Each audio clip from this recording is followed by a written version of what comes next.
सरस्वती ज्ञान कोश में मैं प्रतिज्ञा त्यागी आप सबका हार्दिक स्वागत करती हूँ। बच्चों, आज हम छायावादी कवि सुमित्रा नंदन पंत जी का नौका विहार नामक शीर्षक पढ़ेंगे, जो कि उनकी काव्य रचना है गुंजन। गुंजन से लिया गया है। सुमित्रा नंदन पंत जो हैं वो प्रकृति के सुकुमार कवि के नाम से जाने जाते हैं। तो प्रकृति का सुकुमार कवि क्यों कहते हैं इन्हें? क्योंकि इनके काव्य में कल्पना और भावों की बड़ी कोमल और सुकुमारता पाई जाती है, या सुकुमारता कोमलता के दर्शन होते हैं। इसी कारण इनको प्रकृति का सुकुमार कवि कहते हैं, क्योंकि इन्होंने जो अपने भावनाओं को काव्य के रूप में प्रस्तुत किया है, तो उसमें ना तो बड़ी कठोरता पाई जाती है और ना ही कोई विकृत रूप होता है कठोरता का। इस कारण ये प्रकृति के सुकुमार कवि कहे जाते हैं। तो इनकी एक काव्य रचना नौका विहार, जैसा कि आपको नाम से ही समझ में आ रहा होगा, नौका कहते हैं नाव को, विहार घूमना। तो नाव से घूमना यानी वो नाव में बैठकर विहार करते हैं, घूमते हैं, उसका वर्णन उन्होंने किया है। गंगा जी के जल में रात्रि के समय वो नौका विहार करते हैं, उस समय का वर्णन, जो भाव, जो विचार उनके मन में आए, उनको उन्होंने इस नौका विहार शीर्षक में प्रस्तुत किया है। चलिए तो देखते हैं। बहुत ही सुंदर चित्रण है, ध्यान से देखेंगे तो आपको समझ में आ जाएगा कि कितनी कोमलता के साथ उन्होंने प्रकृति का वर्णन किया है। इसी कारण वो कहलाते हैं प्रकृति के सुकुमार कवि। शांत स्निग्ध ज्योत्सना उज्ज्वल, अपलक अनंत नीरव भूतल, सैकत सैया पर दुग्ध ध्वल, तन्वी गंगा ग्रीष्म विरल, लेटी है शांत क्लांत निश्चल, तापस बाला गंगा निर्मल, शशि मुख से दीप्त मृदु करतल, लहरें उर पर कोमल कुंतल, गोरे अंगों पर सिहर सिहर, लहराता तार तरल सुंदर, चंचल अंचल सा नीलांबर, साड़ी सी सिकुड़न सी जिस पर, शशि की रेशमी विभा से भर, सिमटी है वर्तुल मृदुल लहर। बड़ा सुंदर वर्णन है। रात्रि का समय है, जब रात्रि होती है तो क्या हो जाता है? शांत, सब कुछ शांत हो जाता है। शोर शराबा, दिन भर का हंगामा शांत हो जाता है। तो शांत है वातावरण, स्निग्ध, स्निग्ध है, कोमल, बड़ा चिकना सा, यानी बिल्कुल स्मूथ, जैसे हम कहते हैं, एक लय में शांति के साथ, निर्मलता के साथ चल रहा है वातावरण। ज्योत्सना उज्ज्वल, और रात्रि का समय है, चंद्रमा उदित है, तो चंद्रमा की जो ज्योत्सना, चांदनी होती है, उसे ज्योत्सना कहते हैं। ज्योत्सना कैसी होती है? चांदनी उज्ज्वल, उज्ज्वल श्वेत रंग की होती है, बिल्कुल चमकीली, स्वच्छ दिखाई देती है। तो वातावरण बिल्कुल शांत है, स्निग्ध है, कोमल है, और ज्योत्सना उज्ज्वल, उज्ज्वल चांदनी चारों तरफ फैली हुई है, सफेद चांदनी। अपलक अनंत नीरव भूतल, अपलक, पलक आप जानते हैं, और अपलक, जहां पलक ना झपकी जाए, यानी पलकों को बार बार खोलना बंद करना, पलक झपकना कहलाता है। और अपलक यानी बिल्कुल बिना पलक झपके, निश्चल, अनंत, अनंत कहते हैं अनंत, अंत जिसका अंत हो जाए, और अनंत जिसका अंत ना हो, वह क्या होता है? आकाश। आकाश को अनंत भी कहते हैं। तो आकाश अपलक, बिना दृष्टि झपके, बिना पलक झपकाए हुए, यानी एकटक। नीरव, नी नहीं है, रव स्वर, जहां बिल्कुल भी कोई स्वर ना हो, आवाज ना हो, वह नीरव कहलाता है, यानी शांति। शांत भूतल, भू पृथ्वी का तल, तो पृथ्वी तल यानी पृथ्वी को, अनंत आकाश, अपलक निष्पलक, बिना पलक झपके या एकटक क्या कर रहा है? शांत पृथ्वी को देख रहा है, बिना पलक झपके, यानी इतनी शांति पृथ्वी पर छाई हुई है। तो ऐसा आभास कवि को होता है उस शांति को देख करके कि आकाश जो है बिना पलक झपके हुए एकटक पृथ्वी को निहार रहा है या देख रहा है। सैकत सैया पर दुग्ध ध्वल, अब वहाँ क्या है, तन्वी गंगा, गंगा नदी है जो कैसी है, तनु, ये तन्वी से विच्छेद करेंगे तो हो जाएगा तनु जमा अंगी, यानी तनु कहते हैं दुबला पतला, अंगी अंग वाली, पतले दुबले अंगों वाली गंगा। सैकत, सैकत कहते हैं बालू रेत को, तो बालू की सैया, सैया पर जो कैसा है, बालू की सैया कैसी है, दुग्ध, दूध के समान ध्वल सफेद है, ध्वल यानी सफेद। तो बालू आपने देखा होगा, बालू सफेद रंग का होता है, चांदी के रंग का माना जाता है।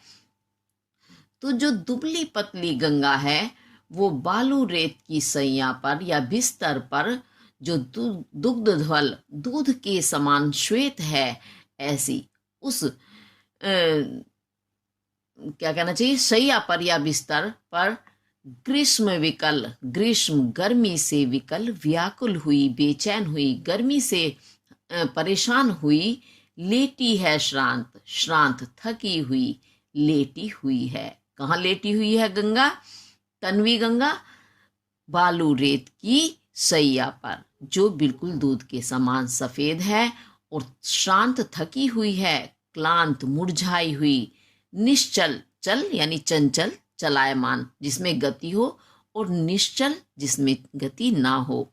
तो निश्चल यानी बिल्कुल शांत भाव से बिना हिले डुले गंगा उस बालू रेत की श्वेत सैया पर बिस्तर पर लेटी हुई है। अब देखो इसमें कवि ने क्या बताया, बड़ा ही सुंदर वर्णन कर रहा है उन्होंने कि तन्वी गंगा यानी दुबले पतले अंगों वाली गंगा रूपी नारी या स्त्री या बाला उस सैया पर लेटी हुई है। अब लेटता कौन है, मनुष्य, गंगा कोई स्त्री नहीं है, लेकिन उन्होंने प्रकृति का यहाँ मानवीकरण किया है। अब जब ग्रीष्म ऋतु आती है तो जल का प्रवाह कम हो जाता है, तो वही बताने का इसमें कवि प्रयास कर रहे हैं कि दुबले पतले अंगों वाली यानी धारा जो है गंगा की वो सिमट गई है, तो दुबली पतली छरहरे बदन वाली वो रह गई है। जैसे दुबली पतली कोई सुंदर बाला हो, स्त्री हो, उसी के समान वो गंगा भी थकी हुई है, गर्मी के कारण व्याकुल हो रही है, इसी कारण चुपचाप वो श्वेत अपनी सैया पर, सैया यानी बिस्तर पर लेटी हुई है।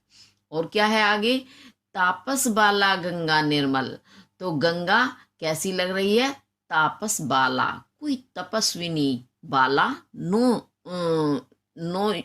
नौजवान, नव युवती कह सकते हैं हम, तो तपस्विनी नव युवती रूपी वो गंगा कैसी, निर्मल स्वच्छ निर्मल गंगा उस बिस्तर पर लेटी हुई है। और क्या हो रहा है, शशि मुख से दीपित मृदु करतल, वो मृदु सुंदर स्वच्छ करतल कहते हैं हथेली पर, शशि मुख से, शशि रूपी मुख से दीपित, दीप्त हुई, प्रकाशित हुई वह लेटी हुई है। अब रात्रि का समय है, ऊपर आपको बताया गया कि ज्योत्सना उज्ज्वल यानी श्वेत चांदनी फैली हुई है। चांदनी कब आएगी, जब चंद्रमा उदित होगा, यानी चंद्रमा निकला हुआ है, और गंगा की जो धारा है उसमें चंद्रमा का प्रतिबिंब पड़ रहा है, प्रतिबिंब यानी परछाई। तो चंद्रमा जो है जिसकी परछाई जल में पड़ रही है गंगा के, वो चंद्रमा जो है शशि मुख, ऐसा लग रहा है मानो शशि, चंद्रमा मुख, मुंह जानते हैं आप, तो गंगा का मुख हो ऐसा प्रतीत हो रहा है, क्योंकि गंगा में परछाई पड़ने के कारण वो चंद्रमा जो है गंगा का मुख जैसा प्रतीत हो रहा है। वो भी कैसा, दीपित, दीपित यानी प्रकाशित, प्रकाशमान, ऐसा लग रहा है गंगा अपने चंद्रमा जैसे मुख को, जो प्रकाशित है, प्रकाशित होते हुए चंद्रमुख को मृदु करतल अपनी सुंदर हथेली पर रखकर लेटी हुई है। अब समझ में आया होगा। लहरें उर पर कोमल कुंतर, और जो गंगा की लहरें हैं वो लहरें कैसे लग रही हैं, उर कहते हैं वक्षस्थल, सीना, तो जो लहरें हैं गंगा की वो उसके ऐसा लग रहा है उस गंगा रूपी स्त्री के उर हृदय पर कोमल कुंतल कहते हैं केश, उसके कोमल केश हों। क्योंकि लहरें गंगा के ऊपर हैं तो वो लहरें कैसी लग रही हैं, मानो उस गंगा रूपी स्त्री के वे सुंदर कुंतल हों, सुंदर केश हों। गोरे अंगों पर सिहर सिहर लहराता तार तरल सुंदर। तो तार कहते, तारे, आकाश में तारे भी दिखाई दे रहे हैं और उनकी परछाई भी या उनका प्रतिबिंब भी गंगा के जल में पड़ रहा है। तरल यानी तरल, क्योंकि जल में पड़ने के कारण जल कैसा होता है, तरल होता है। तरल आप जानते हैं, लिक्विड जिसे आप इंग्लिश में बोलते हैं। तो वे तारे भी तरल चंचल हो रहे हैं उस जल में पड़ने के कारण, जो बड़े ही सुंदर लग रहे हैं। तो तारों से जड़ा हुआ सुंदर, चंचल, हिलता हुआ, चलायमान, अंचल सा, अंचल कहते हैं आंचल, आंचल यानी पल्लू, पल्लू सा जैसा, नीलांबर, नीला है अंबर आकाश। तो नीला जो वो आकाश है वो तार तरल सुंदर, तारों से जड़ा हुआ सुंदर, उसका चंचल हिलता हुआ अंचल सा, आंचल जैसा लग रहा है। अब वो क्यों हिल रहा है आंचल, गोरे अंगों पर सिहर सिहर, जो गंगा रूपी नारी है उसके गोरे गोरे अंगों पर सिहर सिहर, छू जाने के कारण बार बार वो चंचल हो रहा है या हिल रहा है। अब देखिए, आपको काव्य में मैं जैसा कि पहले भी बता चुकी हूं कि काव्य को लयबद्ध बनाने के लिए, संगीतात्मक बनाने के लिए शब्दों को आगे पीछे रखा जाता है। तो उन्हें जब हम क्रम में रखते हैं अर्थ तभी सही निकलता है। तो कुछ मैं वाक्यांश कहीं से ले लेती हूँ, कुछ वाक्यांश कहीं से। क्यों? क्योंकि हमें सही से अर्थ निकालना है। तो एक बार आप फिर से देखेंगे इस लाइन को कि जो गंगा रूपी नारी है उसके गोरे अंगों को सिहर सिहर बार बार छू जाने के कारण कपकपाता हुआ वो लहराता, लहरा रहा है। क्या? नीलांबर, उसका नीला अंबर, नीला आकाश रूपी अंचल सा, आंचल सा, जो चंचल हो रहा है। चंचल का मतलब आप समझते हैं, चलने वाला, हिलने डुलने वाला। और कैसा है वो नीला आंचल? तार तरल सुंदर, तारों से वो चंचल, चलायमान तारों से सुंदर, जड़ा हुआ बड़ा ही सुंदर लग रहा है। साड़ी सी सिकुड़न सी जिस पर, और साड़ी उसकी लग रही है, आंचल तो नीला आंचल हो गया, यानी आकाश है। आकाश कैसा है? तारों से जड़ा हुआ है, क्योंकि आकाश में तारे ही तारे हैं। तो उसका नीला अंबर जो है उसके आंचल जैसा लग रहा है, और जो वो उसके गोरे अंगों को छू जाने के कारण वो कांप जाता है, इस कारण वो चंचल हो रहा है। साड़ी सी सिकुड़न, अब उसने साड़ी पहनी हुई है तभी तो आंचल था। तो साड़ी की सिकुड़न सी जिस पर यानी उसकी जो साड़ी है उस पर सिकुड़न जैसा, सिकुड़न यानी सिमट जाना, इकट्ठा हो जाना। तो सिकुड़न जैसा लग रहा है। क्या लग रहा है? शशि की रेशमी विभा से भर, शशि चंद्रमा की, रेशमी, रेशम आप जानते हैं बड़ा नरम कोमल वस्त्र होता है। तो रेशमी कोमल विभा, चमक से जो भरा हुआ है, चंद्रमा की कोमल किरणों से जो भरा हुआ है। सिमटी है वर्तुल, वर्तुल कहते हैं गोलाकार, टेढ़ी, मृदुल, मीठी, सुंदर लहर। तो उस गंगा की धारा में जो गोलाकार, टेढ़ी, सुंदर लहरें हैं जो सिमट गई हैं, इकट्ठी सी हो गई हैं, क्योंकि लहरें तो आती जाती हैं। आपने कभी अगर जल को बहते हुए देखा हो तो देखा होगा, लहर आती हैं, एक दूसरे के ऊपर चढ़ती हैं तो सिमट कर छोटा सा रूप धारण कर लेती हैं। तो वो लहरें ही गंगा रूपी नारी के साड़ी की सिकुड़न जैसी लग रही हैं। अब आपने साड़ी भी अगर पहने हुए किसी को देखा होगा तो देखा होगा निश्चित रूप से साड़ी में सिकुड़न आती हैं। सिकुड़न जिन्हें हम प्लेट्स बोलते हैं, साड़ी में प्लेट डाल करके पहनी जाती हैं, वो जगह जगह से सिकुड़ सी जाती है। तो वो सुंदर टेढ़ी जो लहरें हैं वो ऐसा लग रहा है मानो गंगा की साड़ी की सिकुड़न हो। और वो लहरें भी कैसे लग रही हैं? जिन पर चंद्रमा की कोमल किरणें पड़ रही हैं। इस कारण वो लहरें और भी ज्यादा सुंदर लग रही हैं। तो आपको पता है खुला आसमान है, उसके नीचे गंगा पृथ्वी पर बह रही है, तो आसमान का, आकाश का पूरा प्रतिबिंब पृथ्वी पर पड़ रहा है। नीला आकाश काला काला दिख रहा होगा रात्रि में। चंद्रमा जो उसकी तो किरणें उज्जवल होती ही हैं, प्रकाशमान है, वो भी दिखाई दे रहा है। और जो तारे हैं वो भी चमकीले होते हैं, तो उनकी परछाई या प्रतिबिंब भी जल में दिखाई दे रहा है। इसी कारण लहरें जो और भी सुंदर लग रही हैं। कभी आपने देखा हो, अगर नहीं देखा है तो आगे से देखने का प्रयास करना, क्योंकि जब हमारे सामने, आंखों के सामने होता है तो हमें वो चीज अच्छे से समझ में आ जाती है। तो आसपास में लाइट वगैरह जली होती हैं, या चंद्रमा रात्रि में भी देखो तो रात्रि में चंद्रमा की परछाई जब जल में पड़ेगी तो जल की लहरों में वो सारी ज्यों की तो दिखाई देती हैं, अगर शांत जल है। और अगर लहरें हैं तो उसमें वो सारी चीजें लहराती हुई हमें नजर आती हैं। बड़ा ही मनमोहक वर्णन है। थोड़ा सा बस भाषा क्लिष्ट है, क्लिष्ट यानी कठिन है थोड़ा, तो आपको ध्यान करना पड़ेगा, समझ में आ जाएगा। भावार्थ बहुत ही सुंदर है। अब ये मैंने आपको वैसे साथ साथ भावार्थ समझाने का प्रयास किया है, लेकिन एक बार और मैं इसको बता देती हूँ। रात्रि का बिल्कुल शांत वातावरण है, स्निग्ध, बिल्कुल कोमल, उज्जवल चांदनी चारों तरफ फैली हुई है। और उस शांति को देखकर, क्योंकि रात्रि का समय है, तो उस शांत वातावरण को देखकर कवि को कैसा आभास होता है, मानो ये जो आकाश है ये इस शांत पृथ्वी को बिना पलक झपके यानी एकटक निहार रहा है, देख रहा है कि पृथ्वी पर कितनी सुंदर शांति बनी हुई है। और चांदनी भी फैली हुई है, और वहीं पर गंगा बह रही है। गंगा जो आपने देखा होगा, गंगा या कोई भी नदी हो, वहां जो मिट्टी के रूप में होता है वो बालू रेत होता है। तो बालू रेत पर भी चांदनी पड़ रही है, इस कारण वो चांदी जैसा सफेद दिखाई दे रहा है बालू रेत। तो गंगा की धारा बहुत दुबली पतली हो गई है।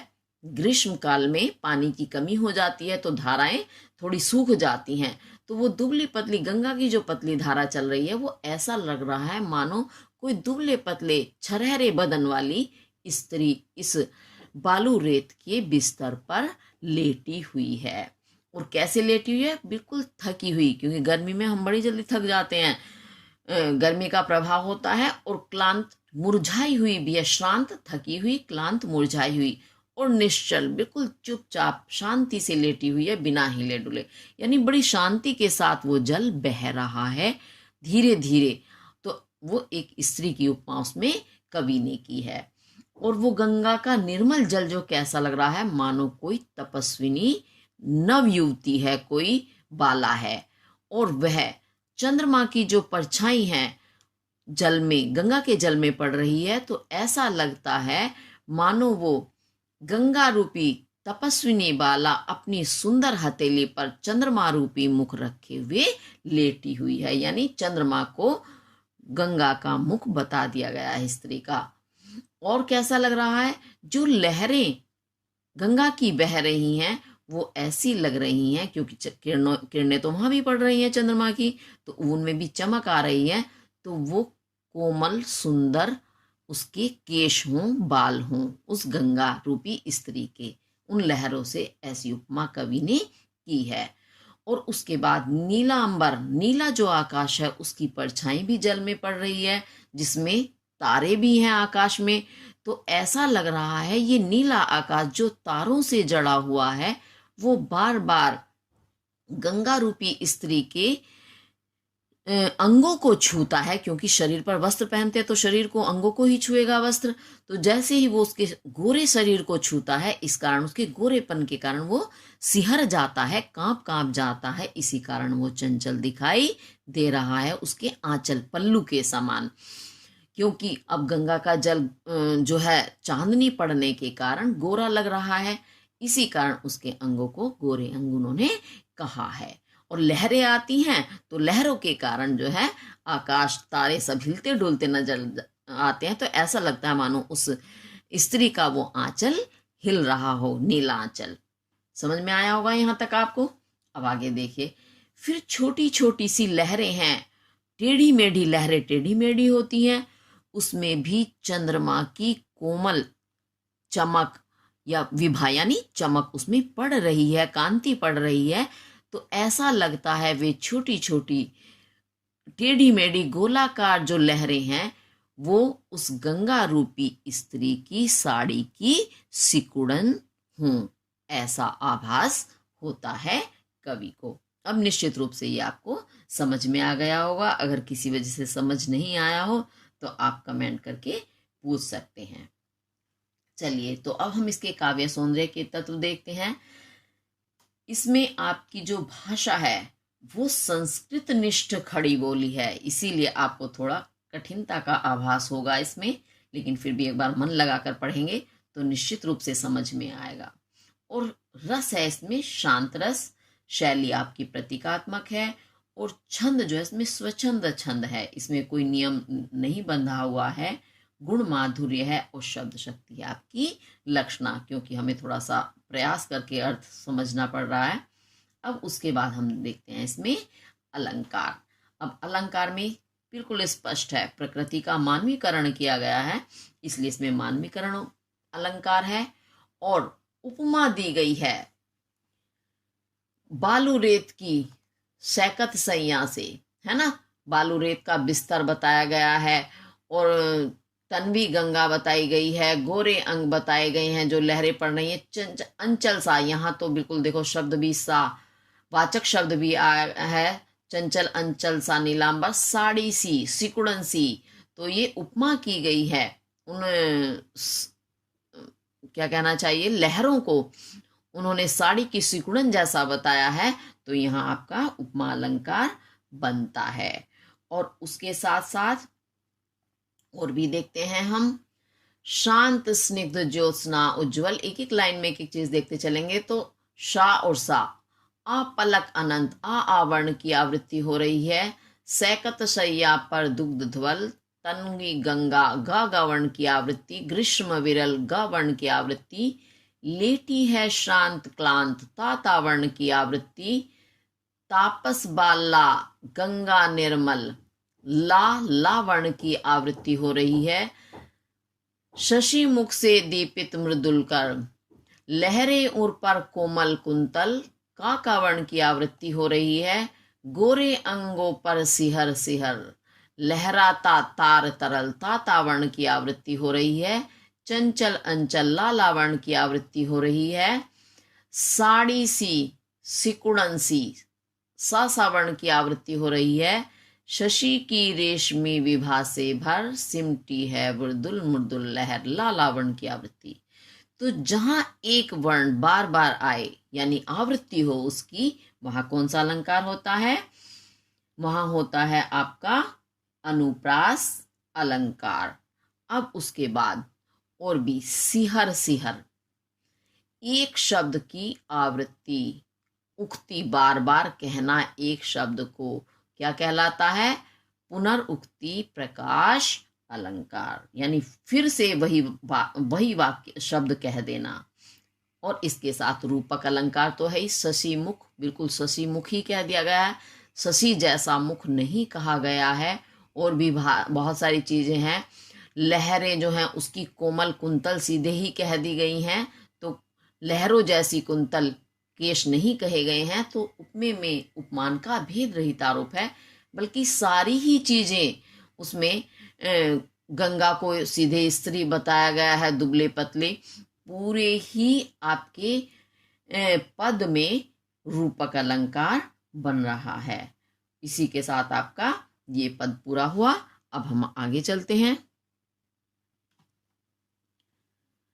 चांदनी रात का प्रथम पहर, हम चले नाव लेकर सत्वर, सिकता की सस्मित सीपी पर, मोती की ज्योत्सना रही विचर, लो पालें चढ़ी उठा लंगर, मृदु मंद मंद मंथर मंथर, लघु तरणी हंसनी सी सुंदर, तिर रही खोल पालों के पर, निश्चल जल के शुचि दर्पण पर, प्रतिबिंबित हो रजत पुलिन निर्भर, दूरे ऊंचे लगते क्षण भर, काला कांकर का राजभवन, सोया जल में निश्चित प्रमन, पलकों पर वैभव स्वप्न सघन।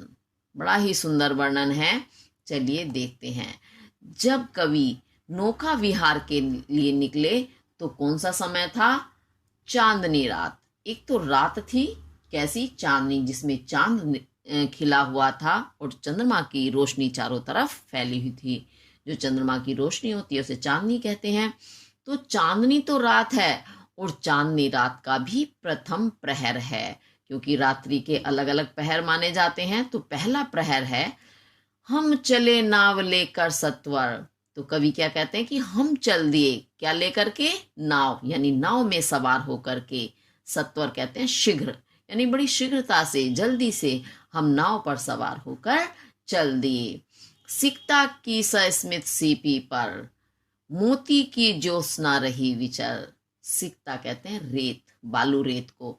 तो बालू रेत की सस्मित, मुस्कुराती हुई, सीपी पर। अच्छा, आप बालू रेत तो जानते ही हैं, जो नदियों से निकलता है रेत उसे बालू रेत कहते हैं। और सस्मित, मुस्कुराती सीपी आपने देखा होगा या पढ़ा तो कम से कम है ही, देखा भी अगर नहीं है। समुद्र में सीपी होती हैं, जिसमें अगर पानी चला जाता है तो वह पानी की बूंद जो है मोती बन जाती है, तो उसे सीपी कहते हैं। तो जैसे शंख होता है ना, बिल्कुल उसी चीज का बना हुआ होता है सीपी, थोड़ा खुला सा होता है, तस्वीरों में निश्चित रूप से आपने देखा होगा। तो ऐसा लगता है कि सिकता की, यानी बालू रेत की सस्मित मुस्कुराती हुई सीपी पर, यानी बालू रेत की सीपी है वही खुली पड़ी है, उस पर मोती की ज्योत्सना, जो चंद्रमा है वो बिल्कुल मोती की भांति लग रहा है उस बालू रेत पर जब उसकी परछाई पड़ रही है। तो मोती की ज्योत्सना, यानी उस मोती रूपी चंद्रमा की जो ज्योत्सना ज्योति है, रही विचर, वह विचर रही हो। विचरना यानी विचरण करना, घूमना। तो कैसा आभास होता है कवि को कि बालू रेत खुला हुआ सामने दिखाई दे रहा है, उस पर कोई सीपी पड़ी है और उस सीपी पर मोती, चंद्रमा रूपी मोती की जो चांदनी है वो विचरण कर रही है, अर्थात घूम रही है। लो, पालें चढ़ी। अब पाल आप जानते हैं, पाल क्या होता है? आपने देखा होगा कभी नाव, एक तो बिल्कुल सिंपल होती है, उन पर कुछ नहीं होता है, एक में ना पर्दा सा बहुत ऊंचा सा ऊपर को उठा होता है, तो उसे पाल बोलते हैं। तो पालें चढ़ी, यानी जब नाव चली तो वो पाल चढ़ा ली गई, ऊपर तान दी गई। उठा लंगर, और जब नावें जल में छोड़ दी गई तो पाल उनकी चढ़ा ली गई, तो लंगर भी उठा लिया गया, खोल लिया गया। अब लंगर क्या होता है? लंगर जो है, आपने देखा होगा नाव बंधी रहती हैं किनारों पर, जिससे कि वो पानी में आगे ना बह जाए। तो जिस वस्तु से बंधी होती है वहां पर वो लोहे की छड़ वगैरह वो लगाए हुए होते हैं और उससे रस्सी के सहारे बांधे रखते हैं, तो उसे लंगर बोलते हैं। तो लंगर उठा, यानी लंगर से वो खोल ली गई, जल में उतार दी गई। और उसके बाद क्या हुआ? मृदु सुंदर, मंद मंद, धीमे धीमे, मंथर मंथर, धीमी धीमी गति में, लघु तरनी, लघु छोटी तरनी नाव, हंसनी सी सुंदर, जो कैसी लग रही थी? जैसे हंसनी के समान वह सुंदर लग रही थी। जैसे हंसनी सुंदर होती है, बड़ी प्यारी लगती है, ऐसी ही वो नाव पाल चढ़ी हुई, लंगर खुली हुई, धीमी धीमी गति से जल में प्रवाहित होने लगी। छोटी छोटी नावें उस समय वो तैरती हुई कैसी लग रही थी? जैसे कोई हंसनी जल में तैर रही है, उस हंसनी के समान वो सुंदर लग रही थी। तिर रही खोल पालों के पर, तो वो नाव और कैसी लग रही थी? तिरना, तिरना यानी तैरना।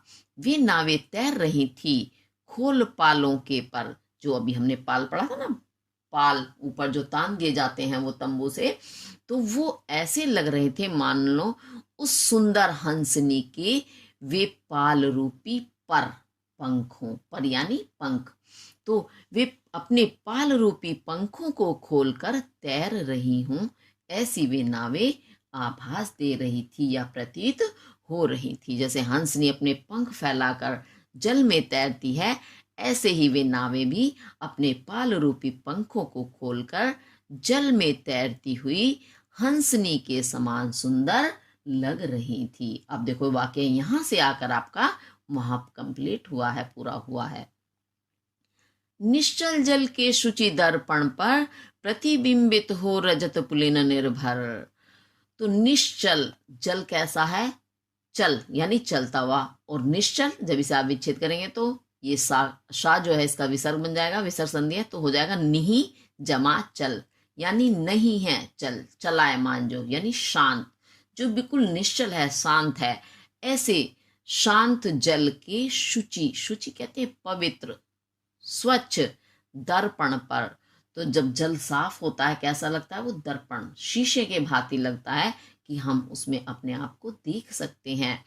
तो वह शांत जल जो है, उस शांत जल रूपी पवित्र दर्पण पर प्रतिबिंबित हो रहे थे क्या? रजत पुलिन निर्भर, रजत कहते हैं चांदी को, चांदी के पुलिन किनारे, निर्भर जो निर्भर यानी पुलिन के साथ ही आया है कि पुलिन जो किनारे थे, किसके किनारे यानी तट, गंगा के, वो चांदी के समान थे, वो प्रतिबिंबित हो रहे थे। अब वो चांदी के समान क्यों थे किनारे? अभी हमने पहले भी पढ़ा था, क्योंकि बालू रेत वहां फैली हुई है, गंगा की धारा दुर्बल हो गई है, क्षीण हो गई है, इसीलिए आप पढ़ा था दुर्बल तन्वी गंगा, और वो उस पर चांदनी पड़ रही है, तो चांदनी के कारण वो बालू रेत कैसा लग रहा है? चांदी की भांति सुंदर लग रहा है। तो वे जो किनारे हैं गंगा के, वो चांदी जैसे किनारे उस जल में प्रतिबिंबित हो रहे थे। जो जल कैसा था? दर्पण के समान शुचि पवित्र था। दूरे ऊंचे लगते क्षण भर। अच्छा, एक चीज इस लाइन को पढ़ाने से पहले मैं बताना चाहूंगी, आप साइंस भी पढ़े हैं और हो सकता है अभी भी पढ़ रहे हों। साइंस का ये नियम है कि दर्पण के सामने कोई वस्तु रखी जाती है तो उसका प्रतिबिंब वही का वही शीशे में, दर्पण में दिखाई देता है, और वह दर्पण से दुगना आकार का हो जाता है देखने पर। तो वही इसमें विज्ञान का नियम कवि ने लागू किया है कि पवित्र दर्पण पर जब उन गंगा के तटों के प्रतिबिंब जल में पड़ रहे थे तो दुहरे, वो दुगने आकार के, दुहरे यानी दुगने, ऊंचे, ऊंचाई में भी वो दुगने और बड़े लगते थे क्षण भर में। जब जैसे ही हम उसके समीप आते थे तो वो हमें ऐसा लगता था मानो वो दुगने आकार के हो गए हैं उस जल में, उनका प्रतिबिंब या परछाई। काला काकर का राजभवन सोया जल में निश्चिंत। और गंगा के तट पर ही, तट यानी किनारे पर ही, काला काकर का राजभवन, ये काला काकर एक स्थान है, वहां पर राजभवन है, वो यमुना ने गंगा के तट पर ही बना हुआ है। तो उसकी परछाई या प्रतिबिंब भी गंगा के जल में पड़ रहा है। तो ऐसा लग रहा था कि वो काला काकर का जो राजभवन है वो जल में, उस गंगा के जल में सोया हुआ है। कैसे? निश्चिंत, पूर्ण शांति के साथ, बिल्कुल चिंता छोड़कर, जिसे जरा भी कोई चिंता नहीं है, यानी बड़ी शांति से सो रहा है। प्रमन, मन आप जानते हैं, मन और प्रमन विशेष मन से, यानी प्रसन्न मन से और निश्चित होकर वह सो रहा है राजभवन गंगा के जल में। और कैसे सो रहा है? पलकों पर वैभव स्वप्न सघन, उस राजभवन की पलकों में क्या है? वैभव, ऐश्वर्य है, स्वप्न सघन, गहन सपनों का, यानी ऐश्वर्य के बड़े सुंदर सुंदर स्वप्न वो देखता हुआ प्रतीत हो रहा है। ऐसा लगता है इस राजभवन की पलकों में बड़े ही सुंदर सुंदर ऐश्वर्यवान घने स्वप्न चल रहे हैं, या वो सुंदर स्वप्न, ऐश्वर्य युक्त स्वप्न देख रहा है। ऐसा आभास कवि को होता है। देखो, राजभवन भी इतना शांत जल में उन्हें ऐसा लगता है जैसे सोया हुआ हो, खाली परछाई का ही उन्हें आभास नहीं हुआ। और उसके साथ और क्या लगा कि जैसे वो बड़े ही अच्छे अच्छे स्वप्न अपनी आंखों में लेकर, पलकों में लेकर सो रहा है। जब हम सोते हैं तो स्वप्न देखते हैं ना, तो राजभवन भी वैसे ही स्वप्न देख रहा है, ऐश्वर्य से युक्त, क्योंकि राजभवन तो होते ही हैं ऐश्वर्य संपन्न। अच्छा, ये आपको समझ में आ गया होगा। एक बार मैं फिर से समझा देती हूँ।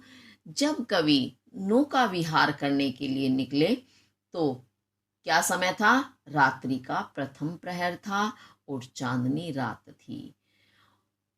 तो कवि बताते हैं कि हम बड़ी सत्वर शीघ्रता के साथ जल्दी से उन नावों में चढ़कर चल दिए। और जब वो उन नावों में चढ़े तो उनकी दृष्टि कहाँ पड़ी? जो किनारे पर बालू रेत फैली हुई है और उस बालू में चंद्रमा की चांदनी स्पष्ट दिखाई दे रही है, तो उन्हें ऐसा लगा कि ये बालू रेत की कोई खुली हुई सीपी है और उस सीपी में चंद्रमा रूपी मोती की चांदनी विचरण कर रही है, अर्थात घूम रही है। यानी उन्हें वो तट पर फैली हुई रेत सीपी के समान लगी और उसमें चंद्रमा जो प्रतिबिंबित हो रहा था वह मोती के समान लगा, और जो चंद्रमा रूपी मोती है उनकी चांदनी उन्हें ऐसे लगे मानो इस तट पर वह इन सीपी में घूम रही है। अब समझ में आ गया होगा ना। फिर उसके बाद क्या हुआ? जैसे उनकी नजर पड़ी आगे, पहले तो उन्होंने बालू रेत में चंद्रमा की चांदनी की और चंद्रमा की उपमा की। फिर उनकी नजर पड़ी, लो, तभी कहते हैं लो पाले चढ़ी। इतने में ही नावों पर पाले चढ़ा दी गई। उठा लंगर और लंगर को खोल दिया गया। लंगरों से नाव खुल गई, उठा लिया गया उन्हें वहां से। और नावें कैसे बड़ी सुंदर लग रही हैं, मंद मंद धीमी धीमी गति में, मंथर मंथर धीरे धीरे। लघु तरनी वह छोटी सी नाव जो कैसी लग रही है? हंसनी सी सुंदर, हंसनी के समान बड़ी ही सुंदर प्रतीत हो रही है। तिर रही, वो तैर रही है खोल पालों के पर, अपने पाल रूपी पंखों को, पर यानी पंख, पंखों को पर भी कहते हैं, तो अपने पाल रूपी पंखों को खोलकर मानो वो उस गंगा के जल में तैर रही हैं और सुंदर हंसनी के समान प्रतीत हो रही हैं वे नावें। निश्चल जल, जल कैसा है? बिल्कुल निश्चल शांत है। शुचि दर्पण, बिल्कुल पवित्र दर्पण के समान है। और रजत पुलिन निर्भर, जो रजत चांदी जैसे जो पुलिन हैं, किनारे हैं या तट हैं, वो प्रतिबिंबित हो रहे हैं गंगा के उस निर्मल जल में। निर्मल जल रूपी दर्पण में प्रतिबिंबित हो रहे हैं। और कैसे लग रहे हैं?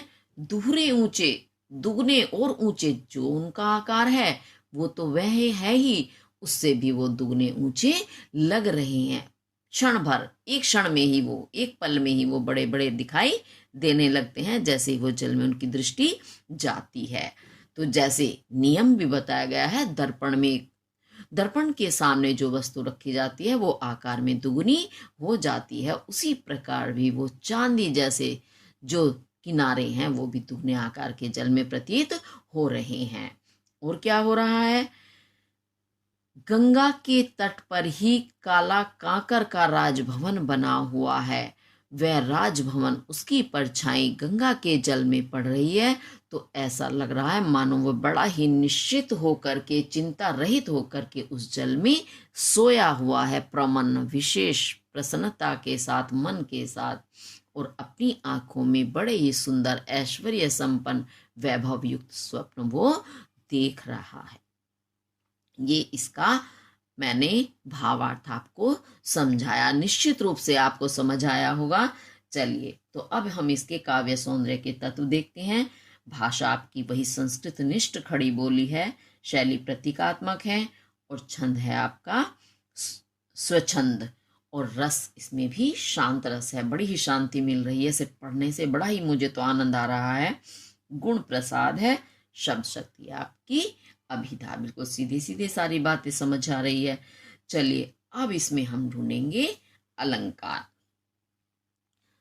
देखिए, चांदनी रात का प्रथम प्रहर, अब आप देखते चलेंगे। प्रावर्ण की आवृत्ति, हम चले नाव लेकर सत्वर, सिकता की स्मित सीपी। सावर्ण की आवृत्ति, मोती की ज्योत्सना रही विचर, लो पाले चढ़ी उठा लंगर। और मृदु मंद मंद मामा वर्ण की आवृत्ति हो रही है। लघु तरणी हंसिनी सी सुंदर सा वर्ण की आवृत्ति। तिर रही खोल पालों के पर, लाला वर्ण की आवृत्ति। निश्चल जल लालावर्ण की आवृत्ति शुचि दर्पण पर प्रतिबिंबित हो, रजत पुलिन निर्भर, दूहरे ऊंचे लगते क्षणभर, काला कांकर का राजभवन सोया जल में निश्चित प्रमन, पलकों पर वैभव स्वप्न सघन। सा वर्ण की आवृत्ति। तो शुरू से अंत तक आपका एक वर्ण की बार बार आवृत्ति होने पर, बार बार आने पर वहां आपका हो गया अनुप्रास अलंकार। उसके बाद मंद मंद, मंथर मंथर, एक शब्द की आवृत्ति, पुनः उक्ति, पुनः यानी फिर से उक्ति कहना, क्या कहलाता है? पुनरुक्ति प्रकाश अलंकार कहलाता है। और उसके साथ और भी बहुत सारी चीजें हैं। रूपक अलंकार तो यहाँ है ही कि चंद्रमा उन्होंने मोती बताया है और सीपी बता दिया है बालू रेत के तटों को। तो और भी आपके यहाँ बहुत सारे उदाहरण हैं जो हमें बताते हैं क्या? रूपक अलंकार का उदाहरण। और भी देखिएगा, इसमें और भी आपको नजर आएंगे, देखते चलें। उपमा की गई है हंसनी सी सुंदर, हंसनी के समान वो नावें लग रही हैं। तो यहाँ आपका क्या हो गया? उपमा अलंकार। और मानो ऐसा लगता है राजभवन सोया हुआ है निश्चित होकर, मानो संभावना की गई है। तो जहां उपमेय में उपमान की संभावना की जाती है तो वहां होता है उत्प्रेक्षा अलंकार। तो इसके साथ हमारा ये पद भी पूरा हुआ। अब आगे देखते हैं। नौका से उठती जल हिलोर, हिल पड़ते नभ के ओर छोर, विस्फारित नैनों से निश्चल, कुछ खोज रहे चल तारक दल, ज्योतित कर नभ का अंतस्थल, जिनके लघु दीपों को चंचल, अंचल की ओट किए अविरल, फिरती लहरें लुक छिप पल पल, सामने शुक्र की छवि झलमल, तैरती परीसी जल में कल, रुपहले कचों में हो ओझल, लहरों के घूंघट से झुक झुक, दशमी का शशि निज त्रियग मुख, दिखलाता मुग्धासा रुक रुक। तो देखो इसमें भी बड़ा ही सुंदर वर्णन है।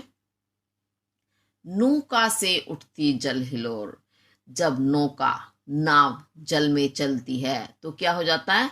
जल में हिलोर लहरें उठ जाती हैं, क्योंकि नाव आगे बढ़ती है और उसमें पतवार से नाव को आगे बढ़ाया जाता है। तो पतवार तो पूरे जल को ही हिला डालती है। ये जरूर तस्वीर आपने देखी होगी, ऐसी पिक्चर कहीं जरूर। तो नाव से जो जल में हिलोरें उठने लगती हैं नाव चलने के कारण। तो जब जल में हिलोर यानी लहर उठती है तो क्या हो जाता है? हिल पड़ते नभ के ओर छोर। अब नभ यानी आकाश, रात्रि का समय है तो आकाश का पूरा प्रतिबिंब जल में पड़ रहा है। हम पहले पद में भी यही पढ़ चुके हैं। तो होता क्या है? ओर यानी इस ओर से, छोर उस छोर तक, किनारे तक, यानी इस कोने से उस कोने तक, यानी सारा जो नभ है आकाश वो हिल जाता है। आकाश का एक एक कोना जल में हिलता हुआ प्रतिबिंबित होता है। ऐसा लगता है आकाश में हलचल मच गई है। यानी आकाश नहीं हिला तो जल है, जल में लहरें उठी हैं, इस कारण एक कोने से दूसरे कोने तक पूरा आकाश हिलता हुआ नजर आता है। विस्फारित नैनों से निश्चल, कुछ खोज रहे चल तारक दल। अब क्या होता है? तारक, तारों के दल, समूह। आकाश में क्या है? तारे ही तारे हैं, अनगिनत तारे होते हैं। तो जो तारों का दल है, समूह है, कैसा है? चंचल। क्यों है चंचल तारों का समूह? क्योंकि तारों की परछाई भी जल में पड़ रही है और जल गतिमान है, चल रहा है, उसमें लहरें उठ रही हैं। इस कारण तारों का समूह भी चंचल हो रहा है, हिल रहा है। और कैसा लग रहा है वो तारों का समूह?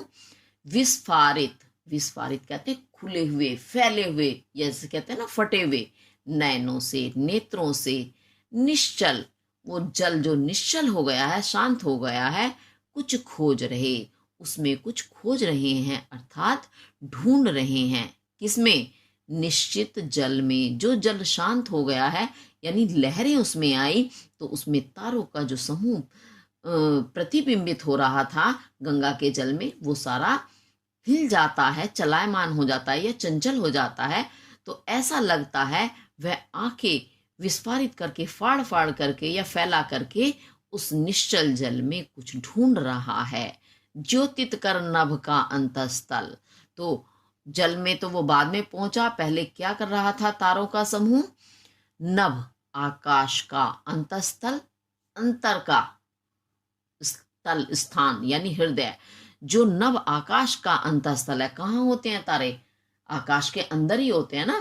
तो आकाश के हृदय को ज्योतित कर, प्रकाशित करने के पश्चात वो तारे अब जल में घुस करके उसमें अपनी आंखें फाड़ फाड़ करके मानो कुछ ढूंढ रहे हैं, खोज रहे हैं, ऐसा कवि को आभास होता है या प्रतीत होता है।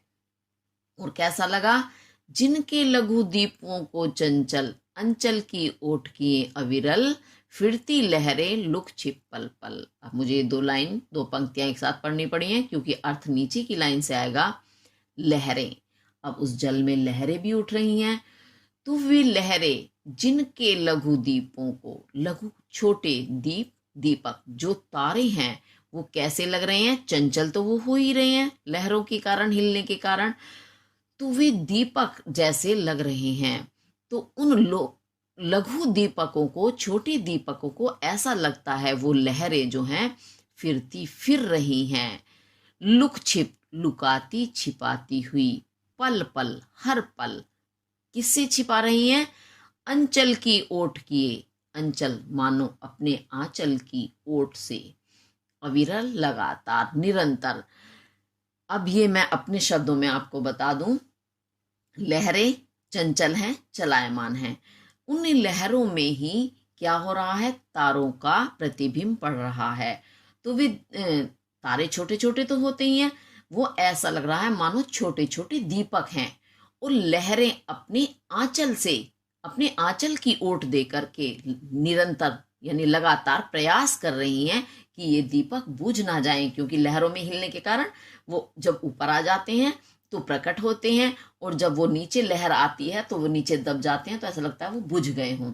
तो ऐसा लगता है मानो ये लहरें इन्हें अपने आंचल की ओट दे करके, छिपा छिपा करके बुझने से बचाने का प्रयास कर रही हैं। कब? पल पल, हर पल, हर क्षण उन्हें बुझने से बचाने का प्रयास कर रही हैं अपने आंचल की ओट दे करके। अब आपको ये समझ आ गया होगा निश्चित रूप से। और क्या हो रहा है? सामने शुक्र की छवि झलमल। एक शुक्र तारा भी होता है, तो उस शुक्र तारे की भी सामने, बिल्कुल कवि के सामने, दृष्टि के सामने है, तो इसलिए वो कहते हैं कि मेरे सामने ही शुक्र तारा जो है उसकी जो छवि है, शोभा है, कैसी है? जो झलमल, झिलमिला रही है, क्योंकि प्रतिबिंब उसका भी जल में पड़ रहा है। तो सामने ही शुक्र तारे की शोभा जो है झिलमिला रही है, तैरती परी सी। और कैसा लग रहा है वो तारा भी? मानो कोई तैर रही हो परी सी, परी के समान कोई तैर रहा हो जल में, कल उस सुंदर जल में, उस सुंदर जल में मानो वह परी सी तैर रही हो, ऐसा वह शुक्र तारा लग रहा है। रूप हरे कचों में हो ओझल। और कभी जब वो लहरों से उसकी छवि भी नीचे चली जाती है, दब जाती है, तो क्या हो रहा है? वो लहरें जो हैं उन पर चंद्रमा की चांदनी भी पड़ रही है और तारों की छांव भी पड़ रही है। तो कैसा लग रहे हैं वो जल? कैसा हो रहा है? बिल्कुल चांदी के समान, रुपहला, रुपहले कच कहते हैं बादल। ऐसा लगता है वो शुक्र तारा जो है वो परी के समान है, और वह अपने रुपहले कचों में यानी श्वेत या चांदी जैसे रुपहले बालों में ओझल, ओझल हो गया है, अदृश्य हो गया है। क्योंकि जैसे लहरें उसको दबा देती हैं, तो ऐसा लगता उस परी के बाल चांदी जैसे सफेद हैं, और वो उसमें दब करके उसका मुख ओझल हो गया है, दृष्टि से अदृश्य हो गया है। ओझल होना यानी आंखों से छिप जाना। अब आगे देखिए, लहरों के घूंघट से झुक झुक दशमी का शशि निज त्रियग मुख। दशमी तिथि है, तिथि दशमी नहीं है, लेकिन दशमी की जो तिथि होती है उसका शशि चंद्रमा जो होता है वो कैसा लगता है, निज अपने, तिर्यक कहते हैं टेढ़ा, अपने टेढ़े मुख को दिखलाता है। कहां से? लहरों के घूंघट से। लहर रूपी जो घूंघट हैं उनसे झुक झुक करके वो मानो दशमी का चंद्रमा अपने तिरछे मुख को दिखला रहा है। मुग्धासा, मुग्धा एक नायिका होती हैं जो मुग्ध हो जाती हैं अपने रूप सौंदर्य पर ही, और तो वो मुग्ध हुई सी कोई बाला रुक रुक कर अपने मुख को कभी तो दिखलाती हैं, रुक जाना यानी कभी रुक जाती हैं दिखाने से, यानी छिपा लेती हैं। तो जब चंद्रमा की जो लहरें जल में, चंद्रमा की जो किरणें हैं वो जल की लहरों में पड़ रही हैं, तो वे लहरें कैसी लग रही हो, मानो उस चंद्रमा का घूंघट है और चंद्रमा किसी स्त्री के तिरछे मुख के समान लग रहा है, क्योंकि जल ऊंचा नीचा हो जाता है ना, टेढ़ा मेढ़ा, तो ऐसे वो भी टेढ़े मेढ़े उसके परछाई या प्रतिबिंब पड़ रहा है। तो ऐसा लगता है वो चंद्रमा रूपी जो कोई मुग्धा नायिका है, मुग्धा स्त्री है, वो अपने मुख को कभी लहर रूपी उन घूंघट से दिखा देती है और कभी रुक जाती है, यानी कभी वो छिपा लेती है अपने मुख को। ये इसका अर्थ और भावार्थ मैंने बताने का प्रयास किया है। लेकिन फिर से क्योंकि भाषा थोड़ी क्लिष्ट है, आपको समझने में कुछ दिक्कत आ रही होगी, तो एक बार मैं इसको अपने शब्दों में बताने का भी प्रयास करती हूं। जल में नाव चली, नाव चलने के कारण जल में क्या हुआ, लहरें उठने लगी, क्योंकि नाव जब चलेगी तो लहर तो उठना निश्चित है, क्योंकि पतवार से नाव चली जाती है, तो पतवार के कारण, तो पतवार क्या करते हैं, पतवार से जल को पीछे की तरफ धकेलते हैं और उससे नौका आगे बढ़ती है, तो जल में लहरें या हिलोरें उठने लगी। तो जब जल में लहर उठी तो ऐसा लगा आकाश का ओर छोर इस किनारे से उस किनारे तक पूरा आकाश हिल गया हो मानो, और जो तारों का समूह था आकाश में निकला हुआ है, चमक रहा है, उसका प्रतिबिंब भी जल में पड़ रहा है।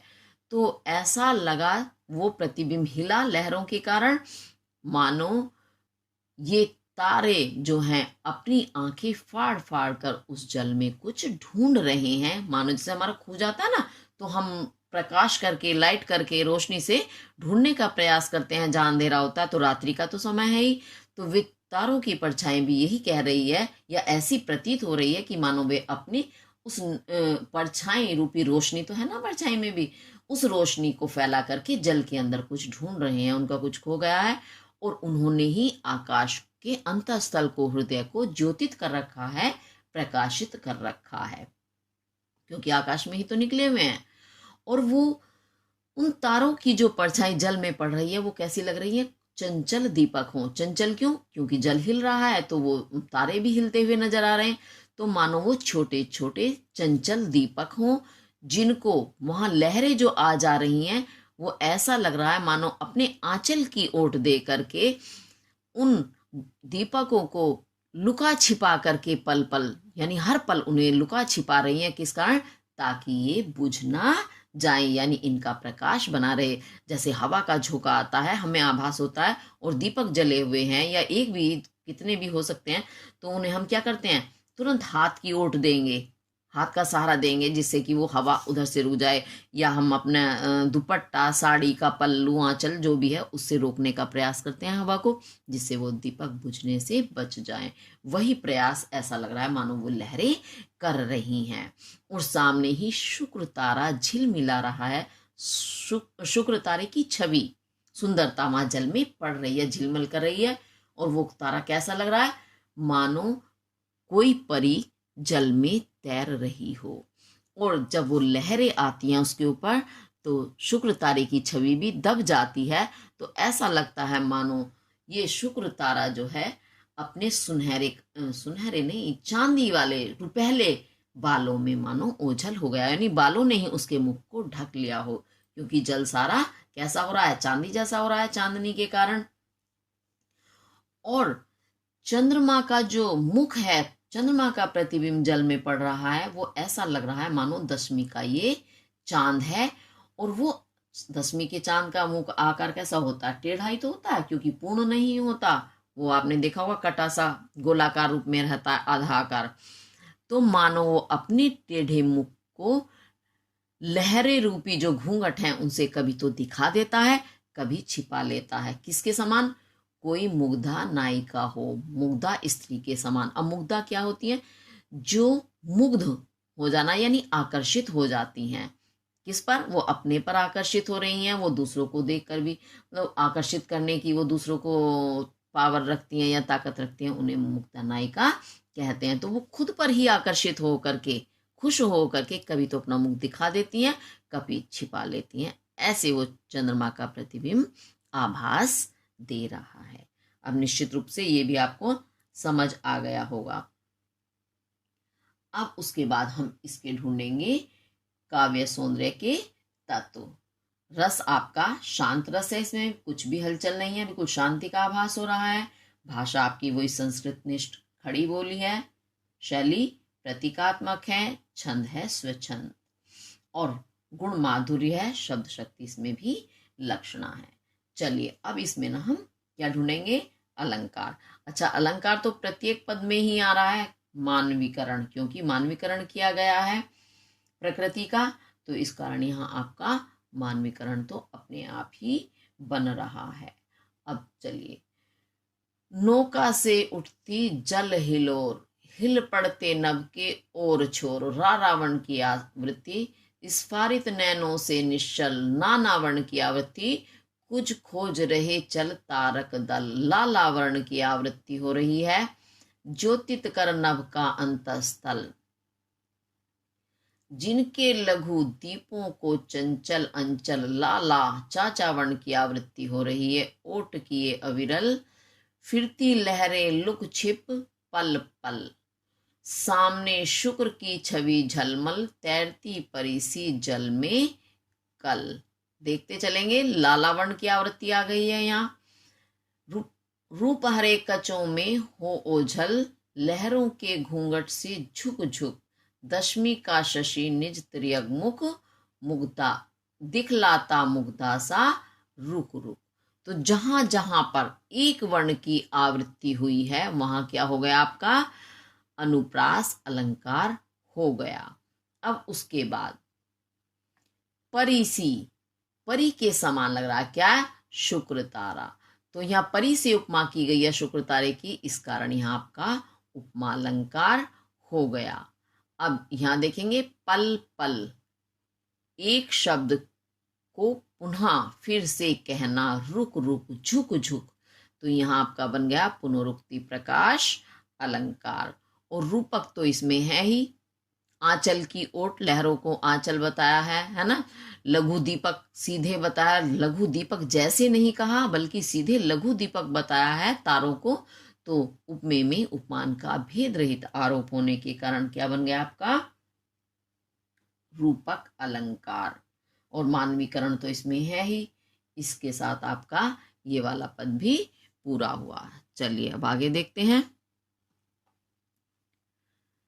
जब पहुंची चपला बीच धार, छिप गया चांदनी का कगार, दो बाहों से दूरस्थ तीर, धारा का कृष्ण कोमल शरीर, आलिंगन करने को अधीर, अति दूर क्षितिज पर विटप माल, लगती भ्रू रेखा सी अराल, अपलक नभ नील नयन विशाल, माँ के उर शिशु सा समीप, सोया धरा में एक द्वीप, उर्मिल प्रवाह को कर प्रतीप, कौन सा वह कौन विहग, क्या विकल कोक, उड़ते हरने निज विरह शोक, छाया की कोकिल को विलोक। बड़ा ही सुंदर, बड़ा ही मार्मिक वर्णन है। जब पहुंची चपला बीच धार, चपला कहते हैं नाव को, जब उनकी नाव, उनकी नौका बीच धार, धारा के बीच में पहुंची, पहुंच गई, तो क्या हुआ? छिप गया चांदनी का कगार, कगार कहते हैं किनारा, छिप गया कौन सा? चांदनी का। चांद, जहां चांदनी पड़ रही है, चांदनी यानी चंद्रमा की रोशनी, वहां चांदनी है। तो जो किनारे थे उन पर क्या पड़ रही थी? चंद्रमा की चांदनी पड़ रही थी, और रेतीले वो थे तो वो चांदी जैसे ही लग रहे थे।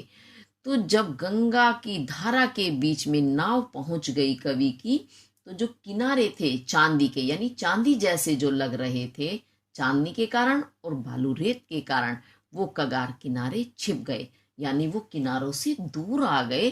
तो इस कारण उन्हें वो किनारे दिखाई देने बंद हो गए, छिप गए। दो बाहों से दूरस्थ तीर। अब दूरस्थ यानी जो दूरस्थ स्थित हैं, यानी दूर स्थित वे तीर किनारे जो अब छिप गए थे, यानी दिखाई नहीं दे रहे थे, वे किनारे दूर स्थित थे। वो कैसे लग रहे थे?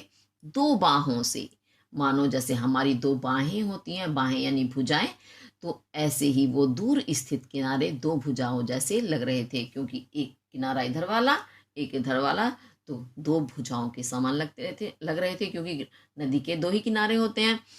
और क्या करना चाह रहे थे वो? धारा का कृष कोमल शरीर। धारा जैसा कि पहले भी बताया, तन्वी यानी दुबले पतले शरीर वाली, जो छरहरे बदन वाली जो वो धारा है, गंगा है, उसका जो कृष पतला कोमल शरीर है, उसके दुबले पतले कोमल छरहरे शरीर को आलिंगन करने को अधीर।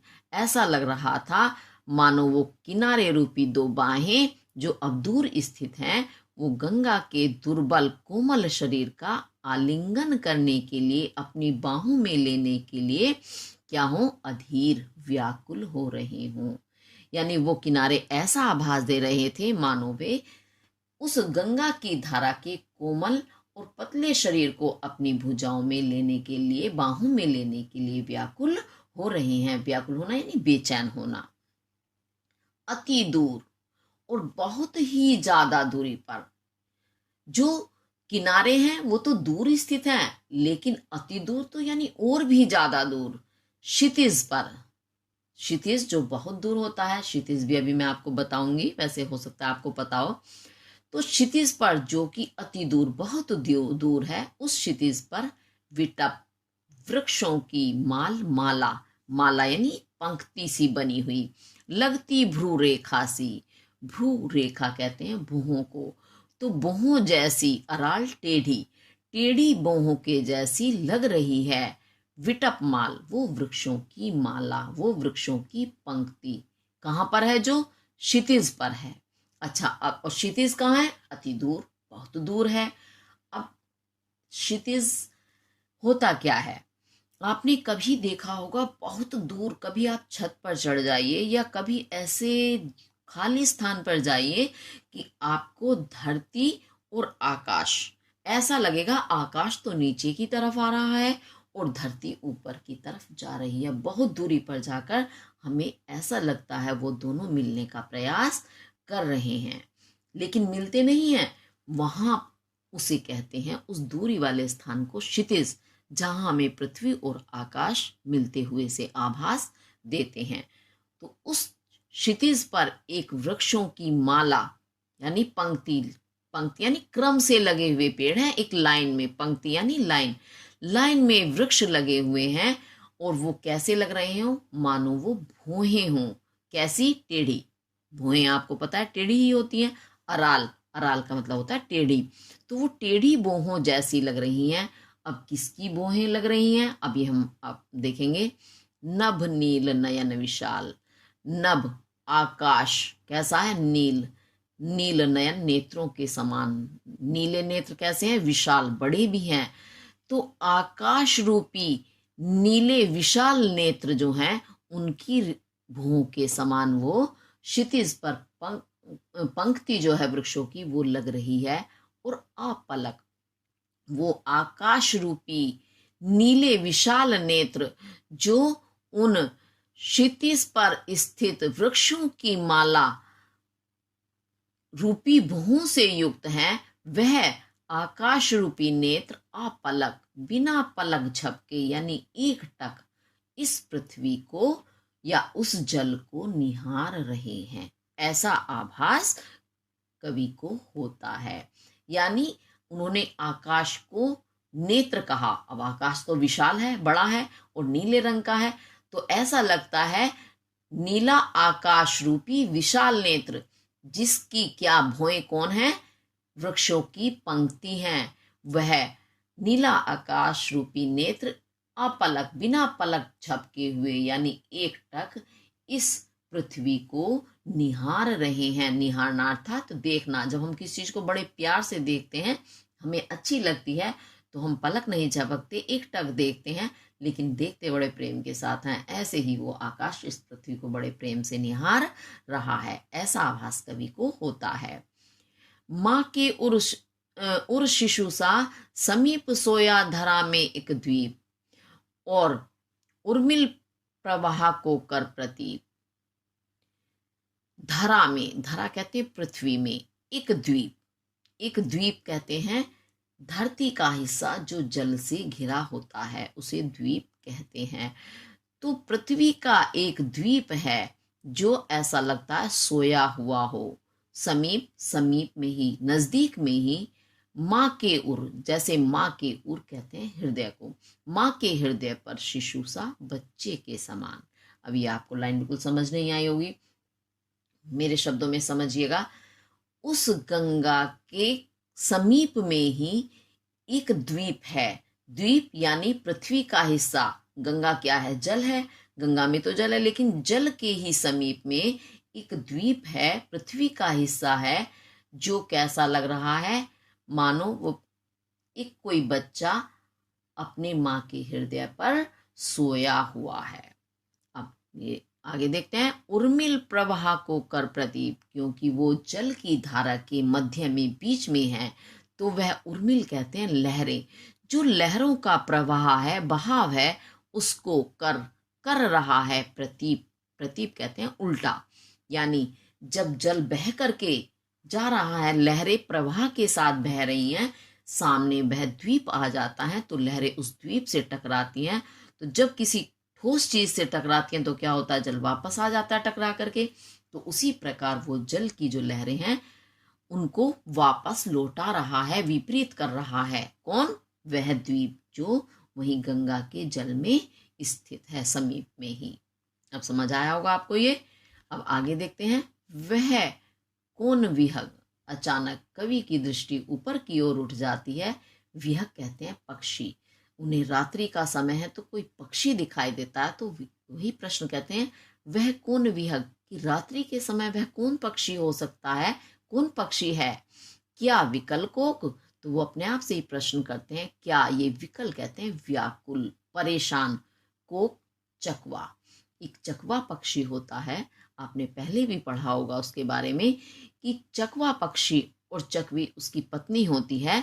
जब रात्रि का समय आता है तो वो दोनों बिछुड़ जाते हैं, तो चकवा चकवी बहुत परेशान रहते हैं। तो वो चकवा उस पक्षी को देखकर उन्हें आभास होता है, क्योंकि रात्रि का समय है, तो यह लगता है कोक यानी चकवा पक्षी है जो व्याकुल है, परेशान है। उड़ता हरने निज विरह शोक, ऐसा लग रहा है मानो वह उड़ रहा है हरने को लिए। हरना यानी समाप्त करना, नष्ट करने के लिए। निज अपना, विरह का शोक, जो उसका विरह का शोक है, दुख है, वह अपने उस विरह के दुख को दूर करने के लिए मानो उड़ रहा है।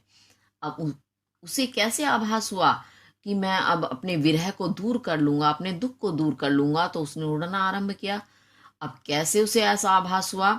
छाया की कोकी को विलोक, जब वह जल के ऊपर उड़ रहा है तो उसे भी जल में अपनी परछाई, छाया दिखाई देती है। तो अपनी छाया की कोकी को, तो उसे लगा कोकी यानी चकवी की वो छाया है, विलोक उसे देखकर, यानी उसे अपनी परछाई ऐसी लगती है मानो ये चकवी की परछाइयां। तो अपनी परछाई को विलोक देख करके वह उसे कोकी की यानी चकवी की परछाई समझता है और सोचता है कि अब मैं इससे मिल लूंगा और मिलकर अपने विरह का, वियोग का दुख जो है उसे दूर कर लूंगा। ऐसा कवि के मन में आभास होता है। तो देखिए कितना सुंदर कल्पना कवि ने की है।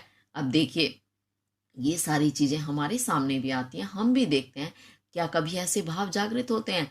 और कितनी कोमलता के साथ उन्होंने, कहीं भी क्या क्लिष्टता दिखाई दे रही है? भाषा में आपको निश्चित रूप से लग सकती है, क्योंकि उन्होंने शुद्ध भाषा का प्रयोग किया है, संस्कृत निष्ठ भाषा का प्रयोग किया है, तो आपको समझने में थोड़ी कठिनाई हो सकती है। लेकिन भावों में कितनी कोमलता है, कितनी कोमल कांत पदावली का उन्होंने प्रयोग किया है, इसी कारण वो प्रकृति के सुकुमार कवि कहलाते हैं। बड़ी ही कोमल कांत पदावली है, बिल्कुल हृदय को छू लेने वाली है।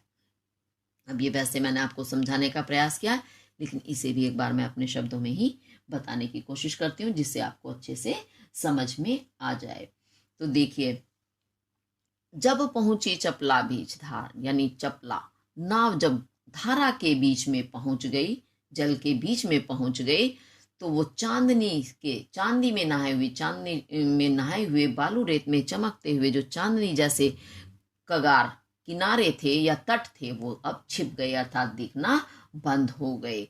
और वो दूर स्थित थोड़े धुंधले से उन्हें दिखाई देते हैं, बहुत दूर दिखाई दे रहे हैं। तो उन्हें ऐसा लगता है ये दोनों किनारे क्या हों, उस दो भुजाएं हों उस गंगा की, और वे उस धारा के दुबले कोमल शरीर को अपनी बाहों में भरने के लिए व्याकुल हो रहे हों, ऐसा उन दूर स्थित किनारों को देखकर कवि को आभास होता है। उसके बाद उन्हें क्षितिज पर वृक्षों की एक माला, एक पंक्ति दिखाई देती है जो बहुत दूर स्थित है, और वह कैसी लगती है, मानो यह टेढ़ी भुहें हों। किसकी?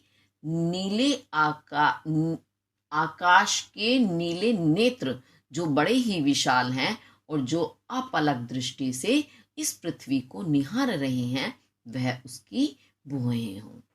और समीप में ही उस गंगा के तट में एक पृथ्वी का द्वीप है, धरा यानी पृथ्वी का एक द्वीप है, जो देखने में कैसा लग रहा है, धारा के समीप दिखाई दे रहा है, जैसे छोटा, क्योंकि छोटा द्वीप है वो, और गंगा की तो विशाल है।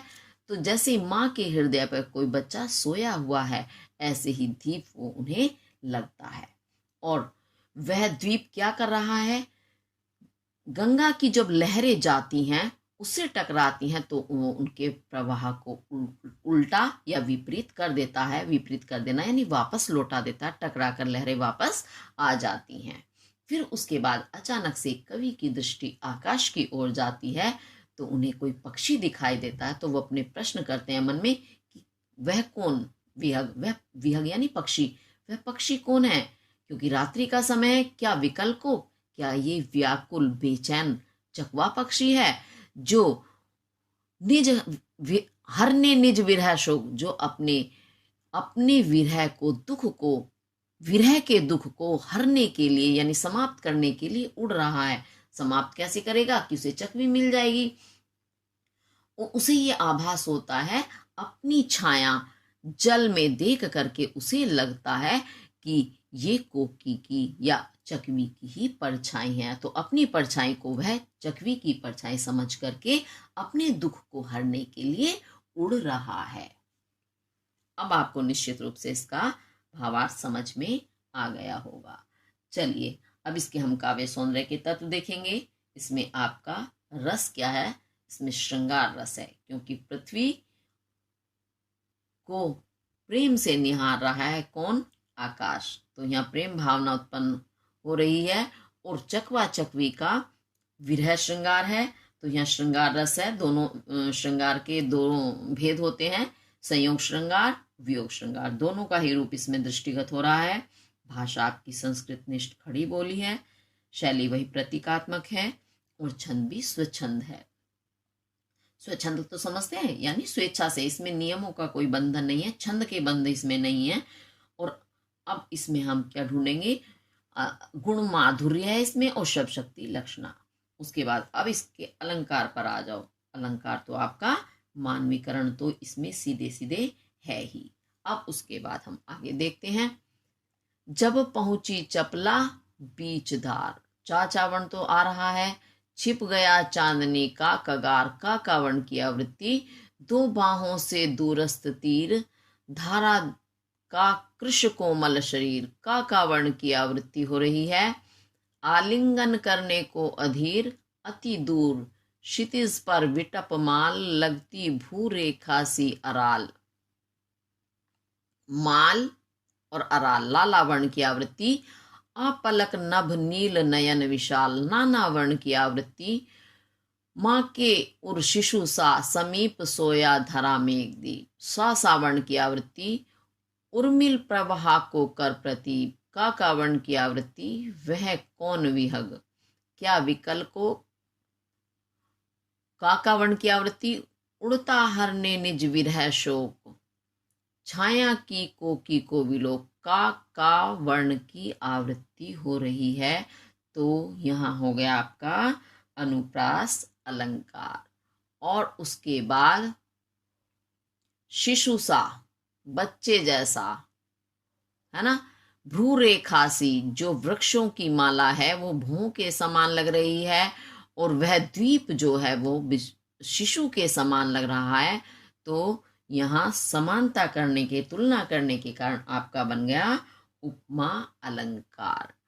अच्छा, और उसके साथ देखिए इसमें भ्रांत हो रहा है, भ्रमित हो रहा है कोक पक्षी, है ना। अपनी छाया को देखकर कोकी समझ रहा है, तो यहाँ आपका भ्रांतिमान अलंकार भी बनता है। उसके बाद देखो, द्वीप को शिशु कहा है ना। और भी देखो, हाँ, दो भुजाएं किसको कहा है, किनारों को। बिल्कुल भेद रहित आरोप है।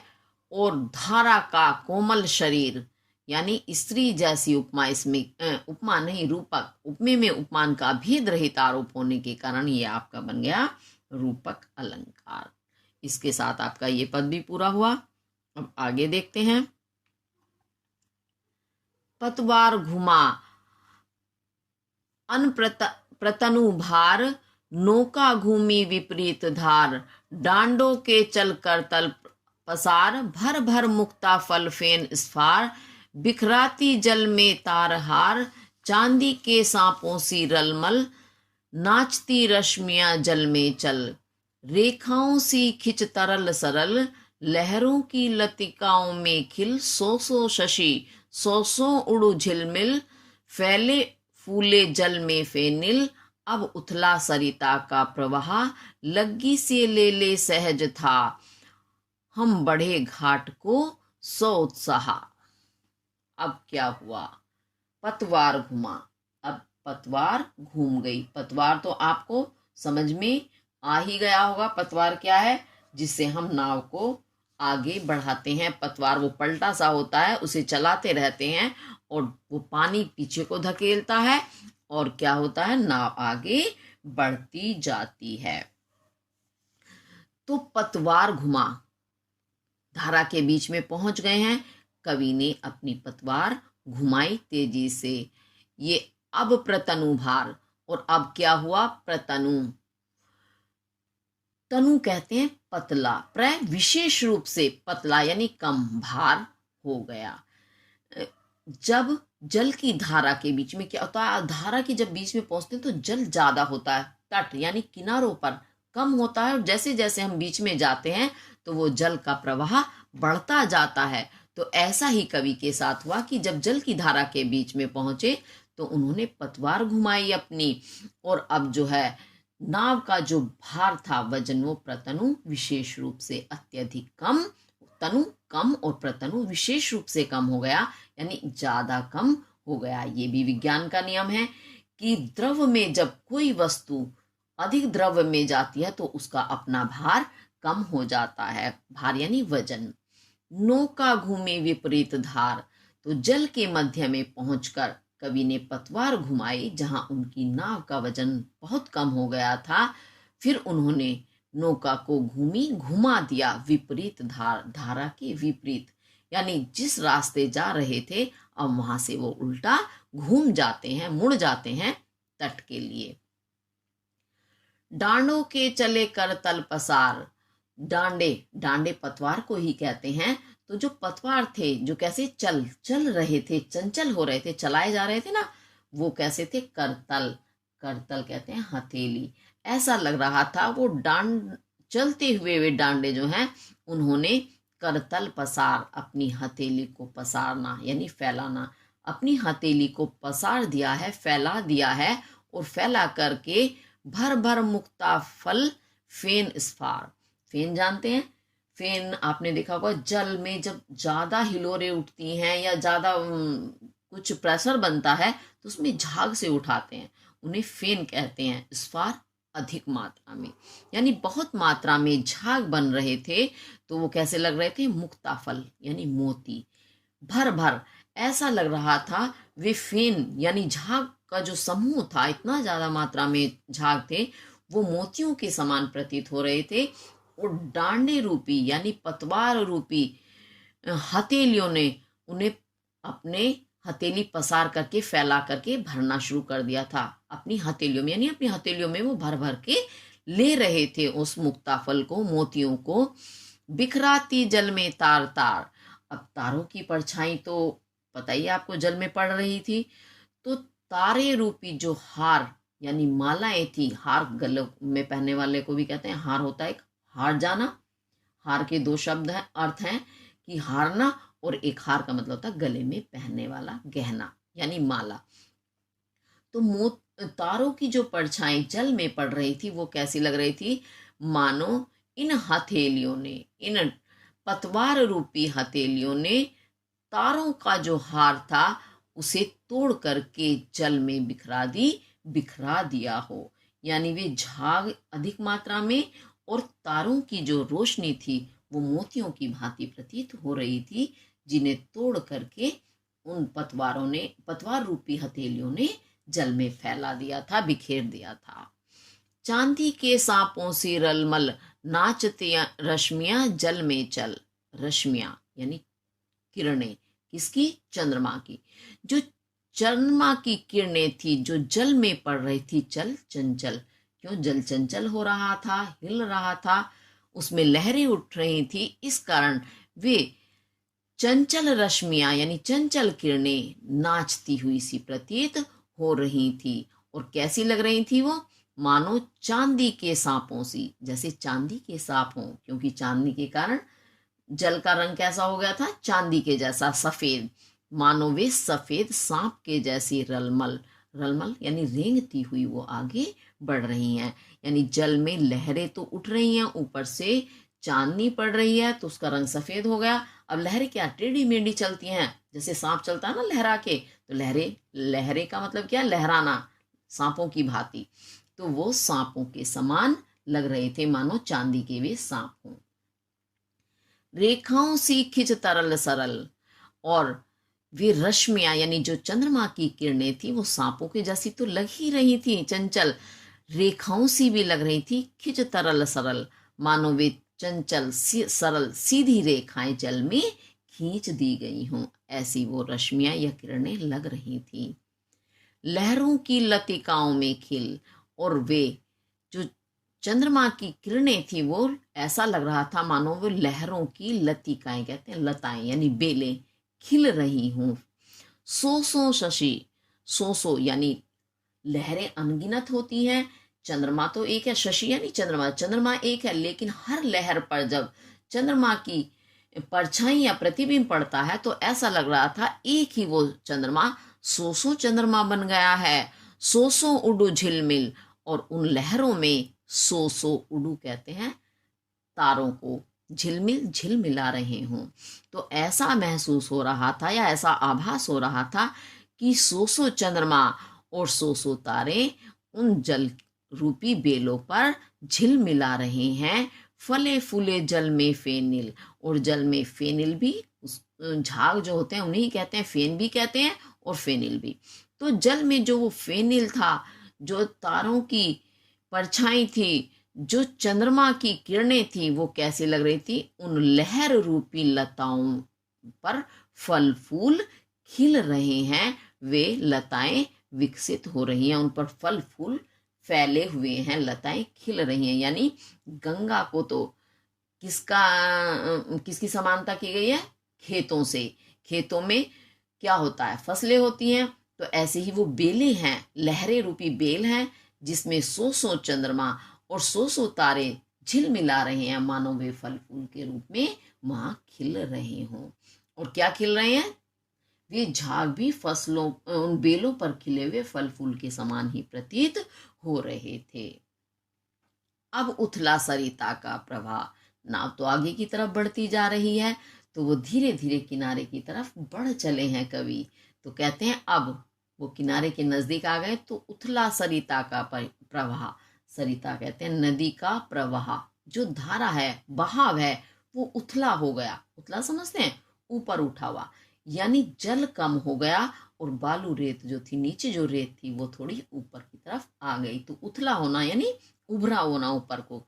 तो अब यानी जल का प्रवाह कम हो गया, नदी का जल कम हो गया। लग्गी से ले ले सहज था।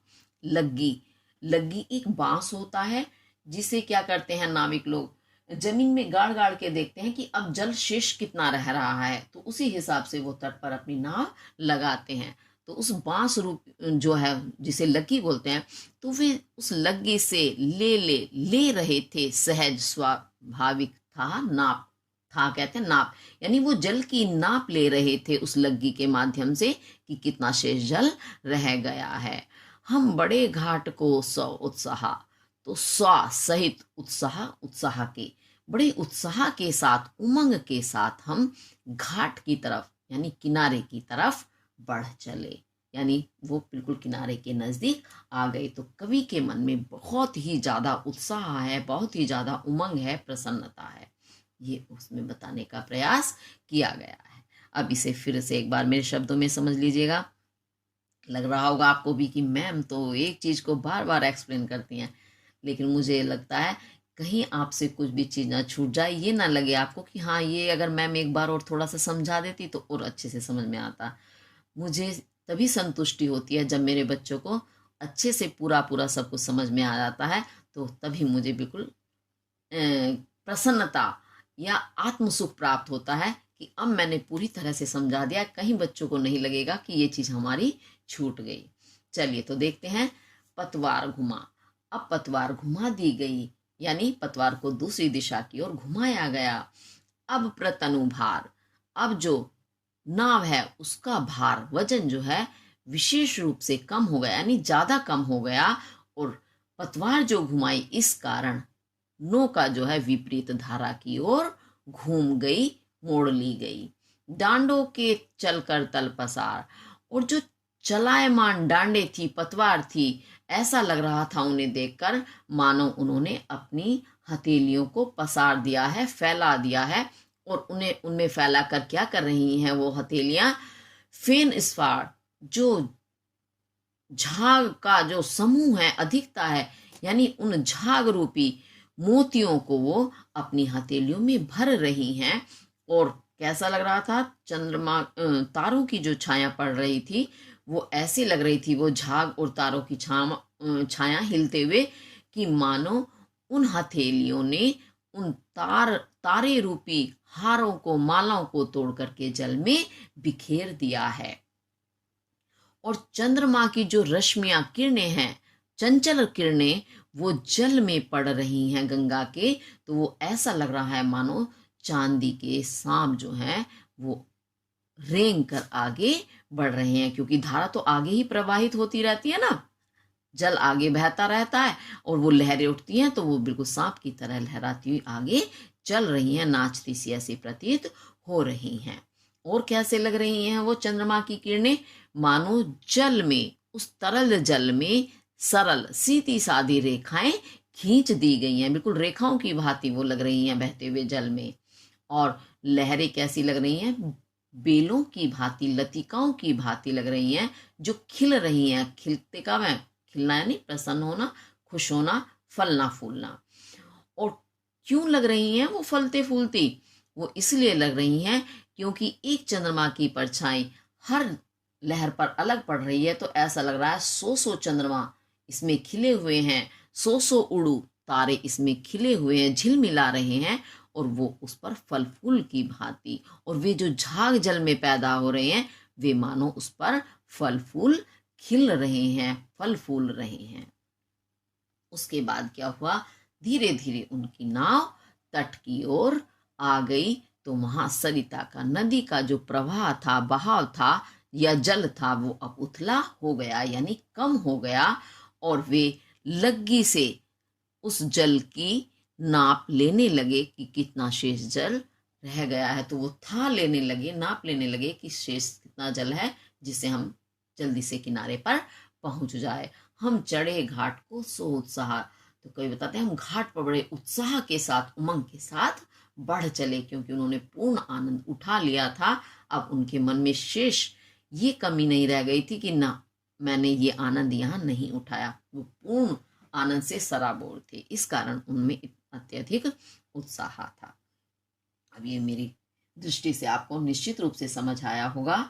अब इसके हम काव्य सौंदर्य के तत्व देखते हैं। रस आपका शांत है, भाषा आपकी संस्कृत निष्ठ खड़ी बोली है, और संस्कृत निष्ठ यानी उसमें संस्कृत के शुद्ध शब्दों का प्रयोग किया गया है, तत्सम शब्द हैं।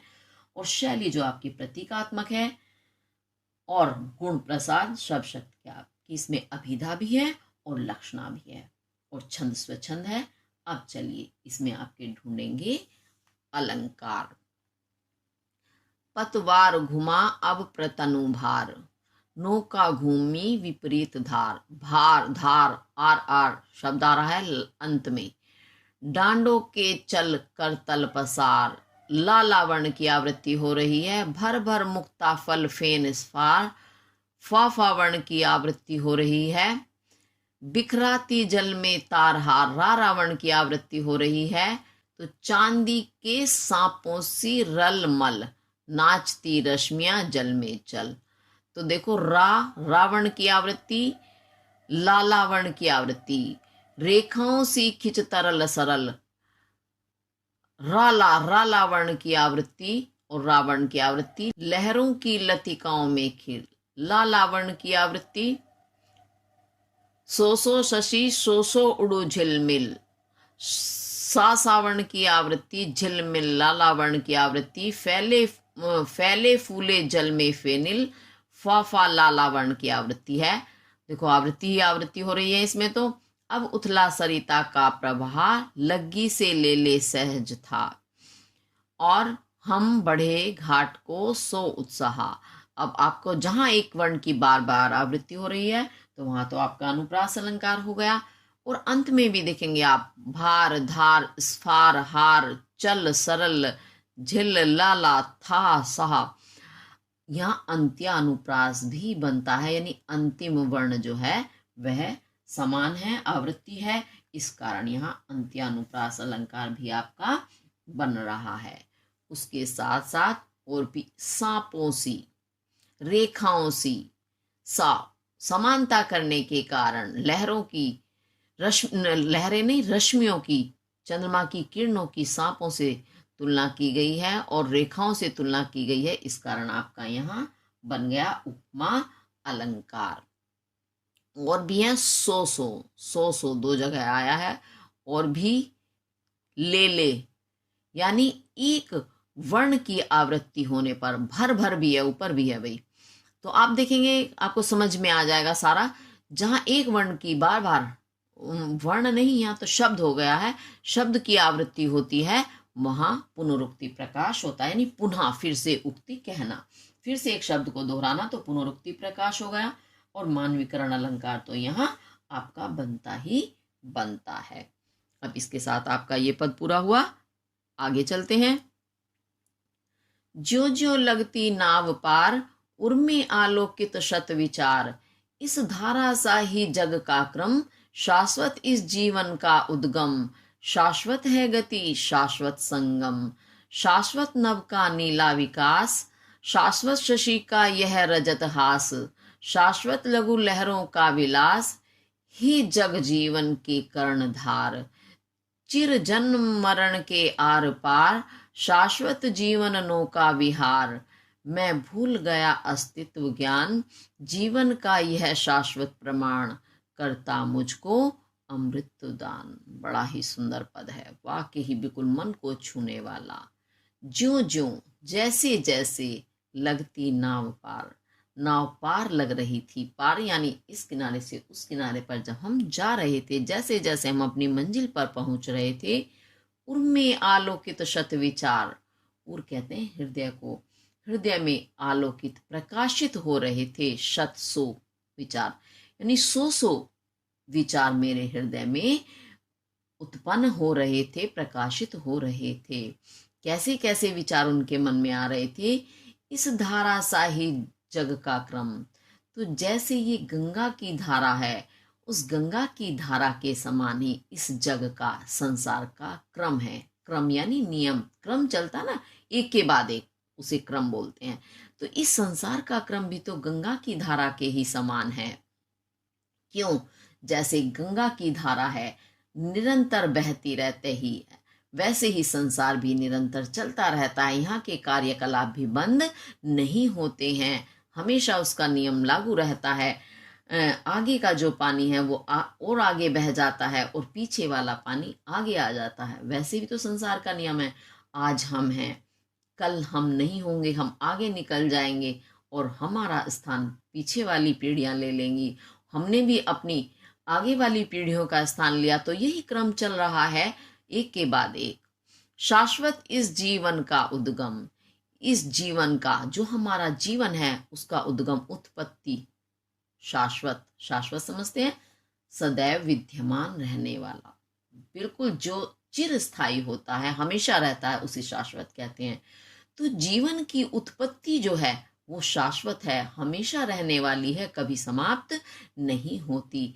यानी जीवन चलता रहता है। मनुष्य भले ही बदल जाएं, जैसे अभी बताया कि जल आगे बह गया और पीछे वाला जल था वो आगे आ गया, तो वो उसका क्रम जैसे धारा का क्रम चल रहा है, वैसे ही जीवन का क्रम है।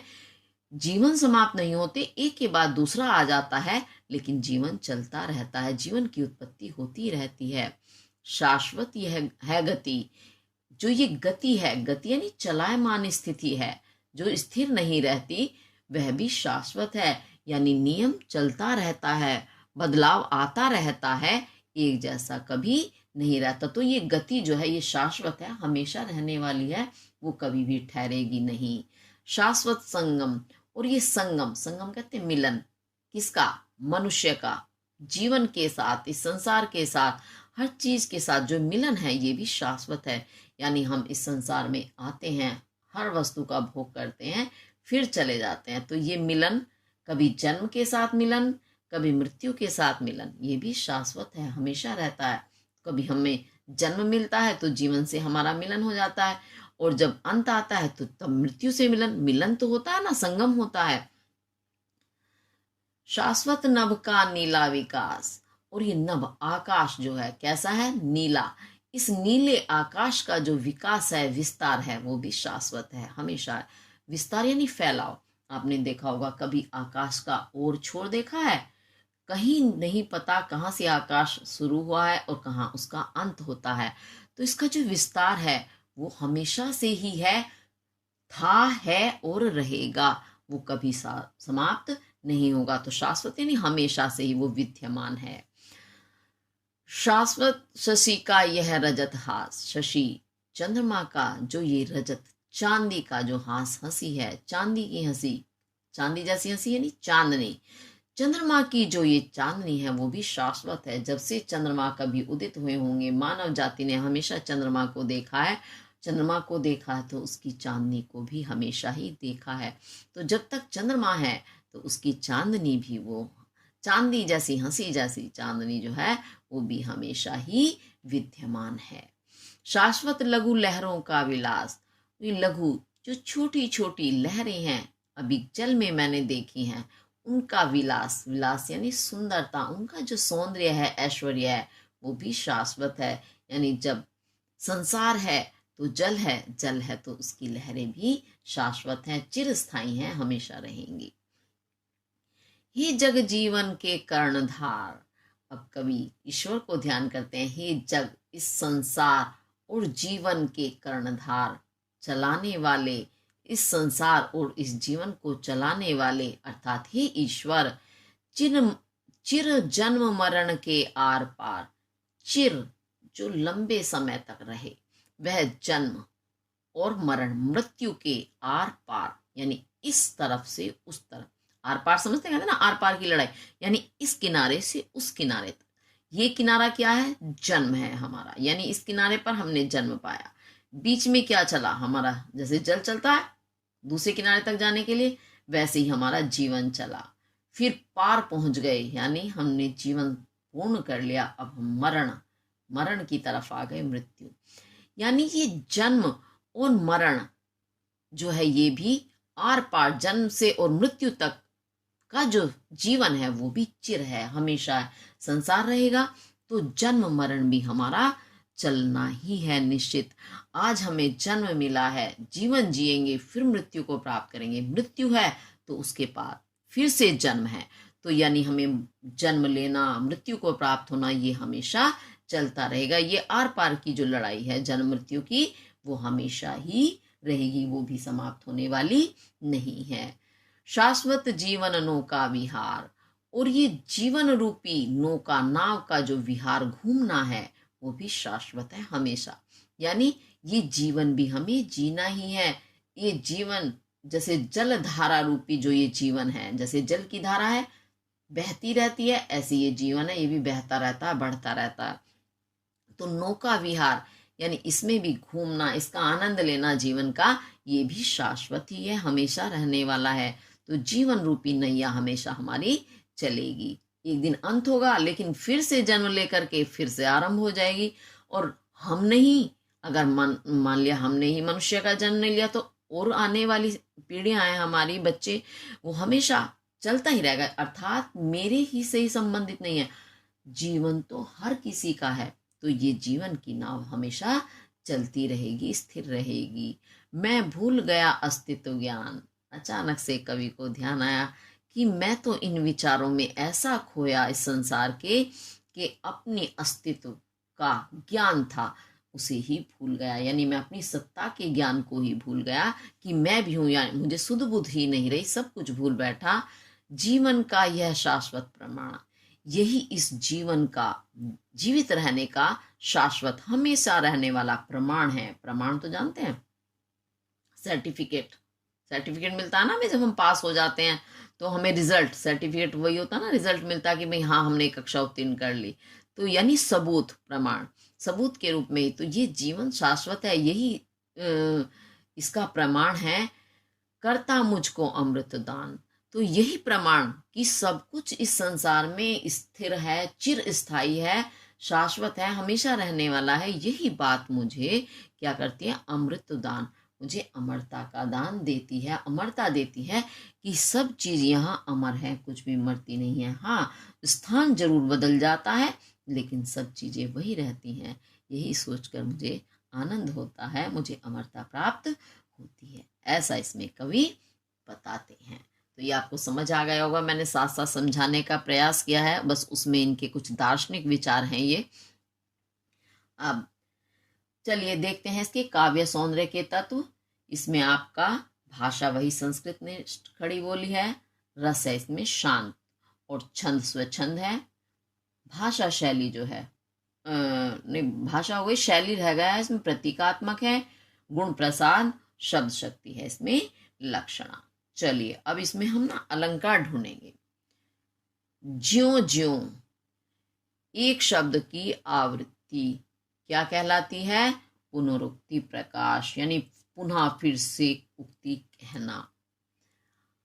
पार विचार, उद्गम संगम, हास विलास, पार विहार, प्रमाण दान, ये अंतिम वर्ण जो हैं ये एक समान है, आवृत्ति हो रही है उनकी, इस कारण यहाँ क्या हो गया, अंत्यानुप्रास अलंकार आपका बन गया है। और वैसे भी देख लें, उर्मे आलोकित शत विचार, ताता वर्ण की आवृत्ति है, इस धारा सा ही जग का क्रम, और शाश्वत इस जीवन का उद्गम। शाश्वत है गति, ताता वर्ण की आवृत्ति, शाश्वत वर्ण की आवृत्ति है। शाश्वत नभ का नीला विकास, नाना वर्ण की आवृत्ति। शाश्वत शशि का यह रजत हास, श्रवण की आवृत्ति, और ता वर्ण की आवृत्ति। शाश्वत लघु लहरों का विलास, लाला वर्ण की आवृत्ति। हे जग जीवन के कर्णधार, जा वर्ण की आवृत्ति। चिर जन्म मरण के आर पार, रावण की आवृत्ति। शाश्वत जीवन नो का विहार, और मैं भूल गया अस्तित्व ज्ञान, जीवन का यह शाश्वत प्रमाण, करता मुझको अमृत दान। यहाँ ऊपर जहां भी एक वर्ण की आवृत्ति बार बार हो रही है या आवृत्ति यानी बार बार आना, वहीं आपका बन गया अनुप्रास अलंकार। तो इसमें दोनों ही अलंकार हो गए, अनुप्रास और अंत्यानुप्रास। और उसके बाद धारा सा यानी धारा के समान इस जीवन का क्रम, धारा से उन्होंने जीवन को जोड़ा है, जीवन की उपमा दी है, इस कारण यहाँ आपका उपमा अलंकार होता है। और उसके बाद और भी देखते हैं, शाश्वत शशि का रजत हास। अब देखो चंद्रमा की रजत हास, रजत जैसी हंसी नहीं कहा है, चांदनी को सीधे रजत हास कहा है। तो उपमे में उपमान का भेद रहित आरोप होने के कारण आपका रूपक अलंकार बनता है, और इसमें मानवीकरण अलंकार तो है ही। इसी के साथ आपका ये नौका विहार नामक शीर्षक पूरा हुआ।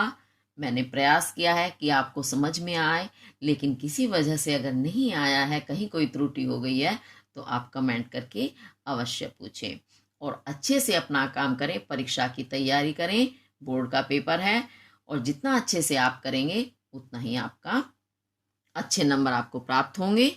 और अगर आपको मेरी वीडियो पसंद आती है तो लाइक, शेयर और सब्सक्राइब जरूर करें। इसी के साथ धन्यवाद।